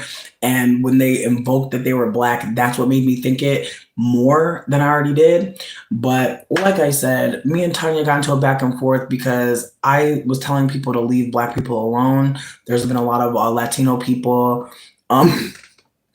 Yeah, listen. Truly, they did say that. And I feel like, again, I feel like I didn't even go back to that point. I feel like I was just clocking like the ways that their apologies weren't apologies. And I was like, I'm not doing this. Like, again, I need y'all to know I don't talk about being abused all these times and I ain't learned from it. Fuck that. You ain't gotta talk to me crazy. You ain't gotta pop out on me, like, for real. And even ask me if there's a place to talk to me. How many links I got on the channel? You can find me if you want to. She don't want to be found. She want to still lurk. She wanted it to be public. It's obvious. The way she was talking, she didn't even have a clear stance. It was frustrating at times, but it's the way that she was over here trying to invoke that I was angry. Nobody was mad. I was confused. I was sitting there confused. I had to read this shit again in real time, like over again, just to understand that she was trying to, in the moment, make it seem as if I'm not doing enough talking to light-skinned people. I'm like, who do you think is here? It's not just black folk here. And even if it was just black folk here, even if it was, people gonna watch on the replay. People be sharing my shit. I know it might seem like my shit dead. It's not. People just are fucking leery, bitch. I do a lot of risky stuff. Everybody can't talk to me. Everybody not feeling safe. That's okay. Again, the more I start to know that I don't deserve to be treated cruelly, the more I'm going to know who the fuck is a op. And again, I pray y'all start to listen to how people talk to you and ask more questions because they'll tell you to your face if you ask the right questions. What did you mean by that? I'm telling you, start asking. It's not Gemini season for no fucking reason, baby. It's time to ask. What do you mean? Why? And then they'll reveal. Again, it's the way that it's clear. Like she's been around annoying fellow non-black people. That's valid. In the moment, she trying to make it seem like I need to go talk to some light-skinned people. Sweetie, we don't know who's here. I probably am. And a couple white ones too. What is the point of this comment? Like in retrospect, I feel like some of y'all, like y'all want to be main characters on the chat. I don't understand that. Some of y'all do it effortlessly. Some of y'all are in the chat and very funny and very well liked. I don't understand like the moment of like wanting to, and again, I get it. Like I know some people think like I might be above reproach. No, I have many people I talk to about my behavior and I talk to people about their experiences. And I'm not saying that that means I'm gonna always be good. No. But I don't use the chat to like figure out how fucked up I am. I already know I'm fucked up. But I'm not about to be sitting up here acting like the solution right now is to go talk to a bunch of fellow mixed people like and have a discussion. I'm just like, where do you want this to happen? It's almost like she was like, stop creating content, like stop being here creating content. It's like, why are you saying this right now? Then she's flip-flopping on what she's saying, being like, oh, you're unintentionally causing harm. And then it goes all the way to, I've seen this pattern as a black woman and an organizer. A pattern of what? I literally had just got done saying, let black people stay home, leave black people alone. Don't ask black people to go out to the streets to get killed. That's when they started talking about I'm unintentionally causing harm. Right after I started talking about how there were so many Latino people provoking black folk into fighting them back. And it was like, y'all need to call white people. I literally had just finished being like, call white people. Stop telling black people to go outside. There go Tanya.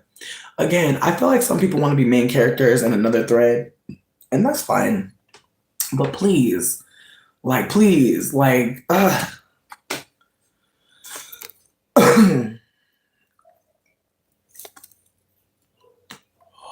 hear me out. I just feel like I'm pretty sure Tanya was Aqua. Like just the way that they were so curious in the chat. Like I feel like it was Aqua. The thing that sucks about it being Aqua is like, Aqua, we don't hate you or dislike you. Like it's cool. Like you're cool. But like, I feel like you have moments where you want to like lash out at me or bring things up in a very strange way. And I'm just not sure exactly like what is the point of that. But again, I think that like some people really want me to be riled up and fighting for my life. I am a mixed, non-black, light-skinned person who is trying their best to not be a op. I'm gonna fail. I'm definitely gonna fail. Some black people will never trust me. That is not on them. It's on me to prove to be trustworthy.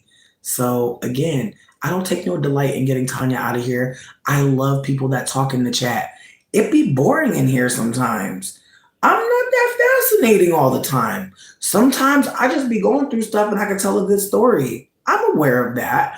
But again, if the chat is like slowing down because someone's trying to have a one-on-one about what I'm not doing enough of, it's just kind of like, again, if they had a person that was wilding out, like again, if you see a light skinned person or a mixed person bugging out, I feel like I've already said, like, you could tap me in, you could at me, you could send me their link, whatever the case may be. I'm not going to put you in it, but I feel like I've said that. Maybe I should say it every video. If you see some wayward light skin shit happening and you want to talk about it, you want me to intervene, you see something that we could talk about and discuss and chat, bring it up. I'm open. But yeah, it just felt like in the moment they were trying to tell me, like, you're talking too much here. You need to be talking to light skinned people in private. And it was like,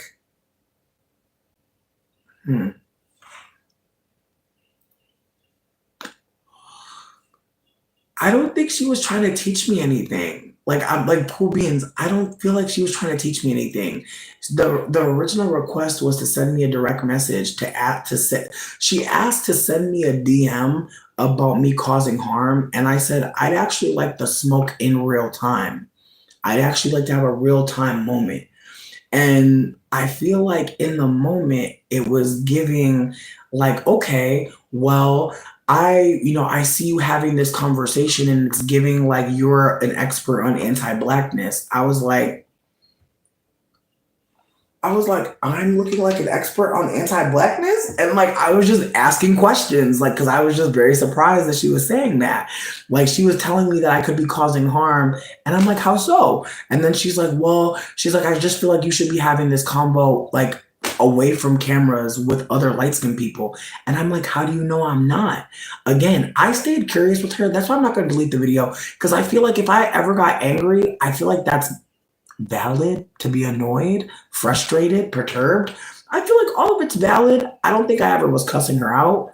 I did say fuck that. I said fuck a lot. I don't think I ever called her a bitch. I don't think I ever dragged her. I think genuinely my energy was like, don't hurt her, leave her alone. Like, I blocked her because I feel like she tried to at some point make it seem like she said something along the lines of like, as a black woman and an organizer, I've just seen this pattern with you. And I'm like, what? And I just wasn't sure what she was meaning about a pattern with me. And so I kept asking more questions. And then she was talking about light-skinned people and mixed people being annoying.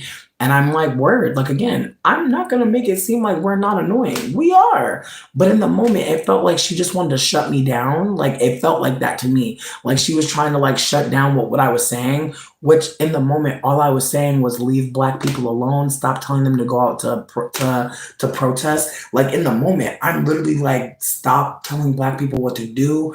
Leave them be. Some of them are going to be very, like, celebratory. Some of them are going to be doing drugs. Leave them alone. Like, that was my energy. And then all of a sudden, here she goes being like, oh, I want to DM you in private. And I'm like, nah, DM me right now. Tell me right now what you got to say. And then it just spiraled into her making it seem like she kept projecting that I was angry at her. I was like, no one's mad at you. I'm asking you questions. I'm trying to understand like where you're coming from, because I was annoyed, honestly, because again, her telling me I could be unintentionally causing harm after I'm saying leave black people alone had me really like, bitch. Like, that, the timing on that was awful. And then she was like, she's like, I'm not talking about the ICE raids.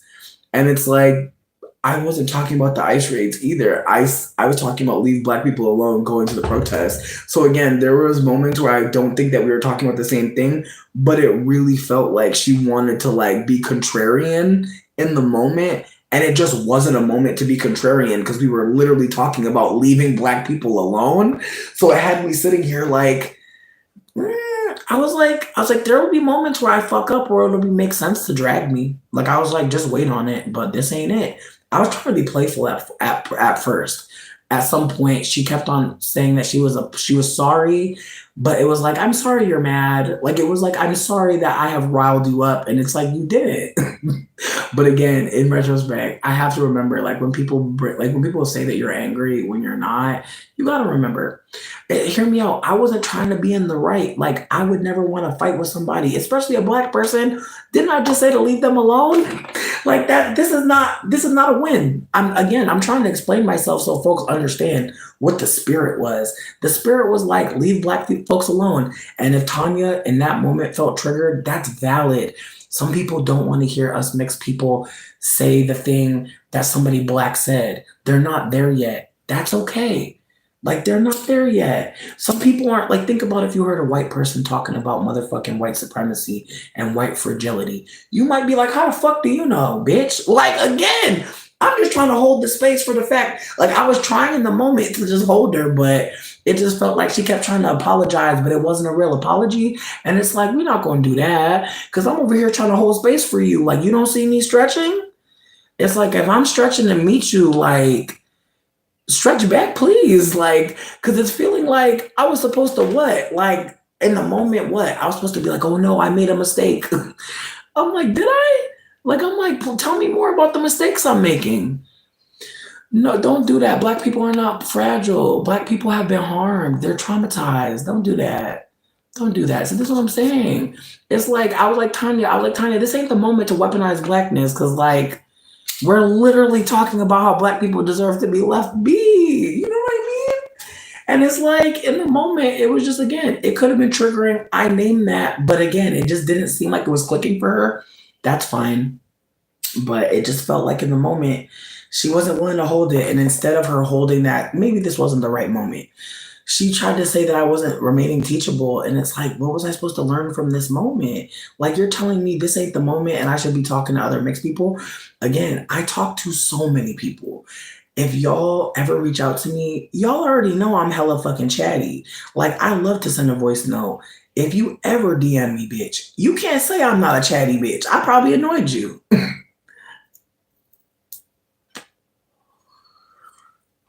That's what I'm saying. That's what I'm saying, cool beans. Like, I'm not trying to make it seem like, oh my God, Tanya did me so dirty. No. I'm just feeling like, Tanya might have been triggered and she might have wanted in the moment. Like she said she's an organizer. So she clearly has authority in in some activist spaces. That's great. I'm not, again, I'm trying to just do a little outro, let people say what they want to say. I'm not trying to stop anybody. If people feel like I handled it poorly or I could have did better in any moment, please tell me. I don't want to harm anybody black. I didn't want to put Tanya out, but I feel like in that moment, I'm literally saying, leave black people alone. And Tanya in that moment said, go tell some mixed people that. And it's like, and I even asked her, I'm like, what makes you think that there's not mixed people hearing that right now? Like, again, I was curious with her. I got curious with her because I don't want to fight. I really don't. I don't think it's helpful. And I don't know how much time we all have, bitch. I don't know how much time we have. And if anybody's upset about something, bring it up. That's why I didn't want to have the DM. I wanted it to be in public because who knows? Maybe there's somebody out there who's black who might have been using their blackness to throw their weight around in certain situations. Maybe you're realizing in real time that's probably not something to do. Like, you being a black person is important. It is meaningful. But in a moment where somebody is intervening, that might not be the moment to say, like, to go talk to some mixed people. I am. I'm sure some of you are here. I'm sure some mixed people are here. I'm sure some of you might not have heard that before. That's great. Again, I don't just want to like talk. I want to show people what conflict can look like.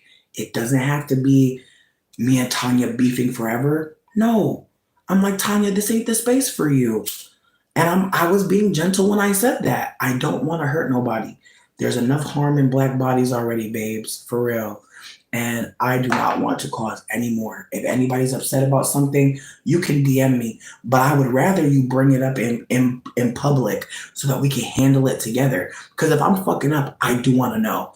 But if I'm literally saying leave black people alone and you're telling me I need to talk to somebody light skin about this, like it just felt like they were trying to again, I'm going to talk about my feelings. I'm going to stop saying what they said. I'm going to talk about what I was feeling through it because maybe that's a better way to point it out. Because again, I'm not trying to antagonize Tanya, and really like if I focus on how I was feeling throughout it, maybe that'll give more context for how I was moving. But at first I was just kind of like, because again, the first thing they said was unintentional harm. And I was like, oh shit. And I took it seriously. I'm like, I don't want to harm anymore another minute. Fuck a DM. Like my energy was like, how do I get more information about my behavior right now? So that's why I was like, no, tell me. It wasn't tell me so I can make some content. That's not what it was. It was like, tell me now, please, because I'm saying a lot of things that I believe in. I'm speaking with conviction. I want to make sure that I'm not saying something wrong. I'm not going to always know. So that's why I listened to them. And what they were saying was, what it sounded like to me was, get off this live and tell this to a light-skinned neighbor, a mixed person out there in the world. At some point, they got more pointed and said that there's a lot of exotical channels. And it's like, do you expect for me to like just go to these channels and like be talking to the comments? I do that.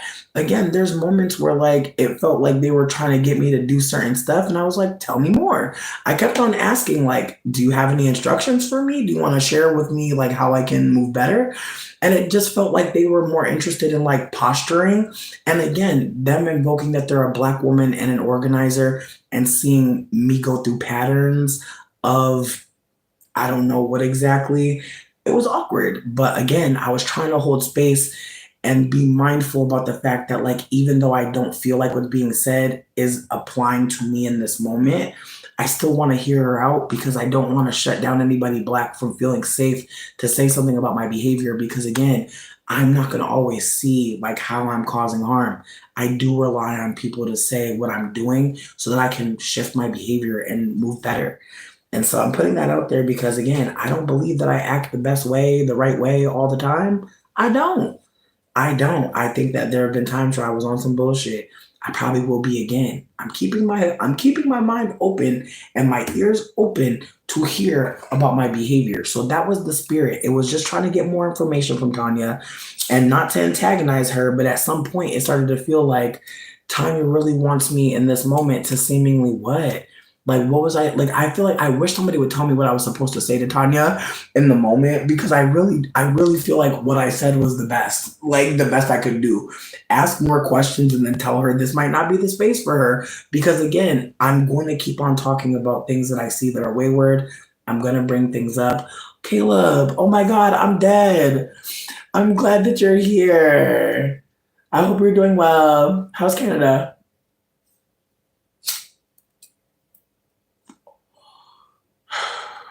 Yeah, no. As someone who is a Black femme organizer who talks to you off the chat, you are very much teachable and curious and hold space for new information. That's why this threw me all the way.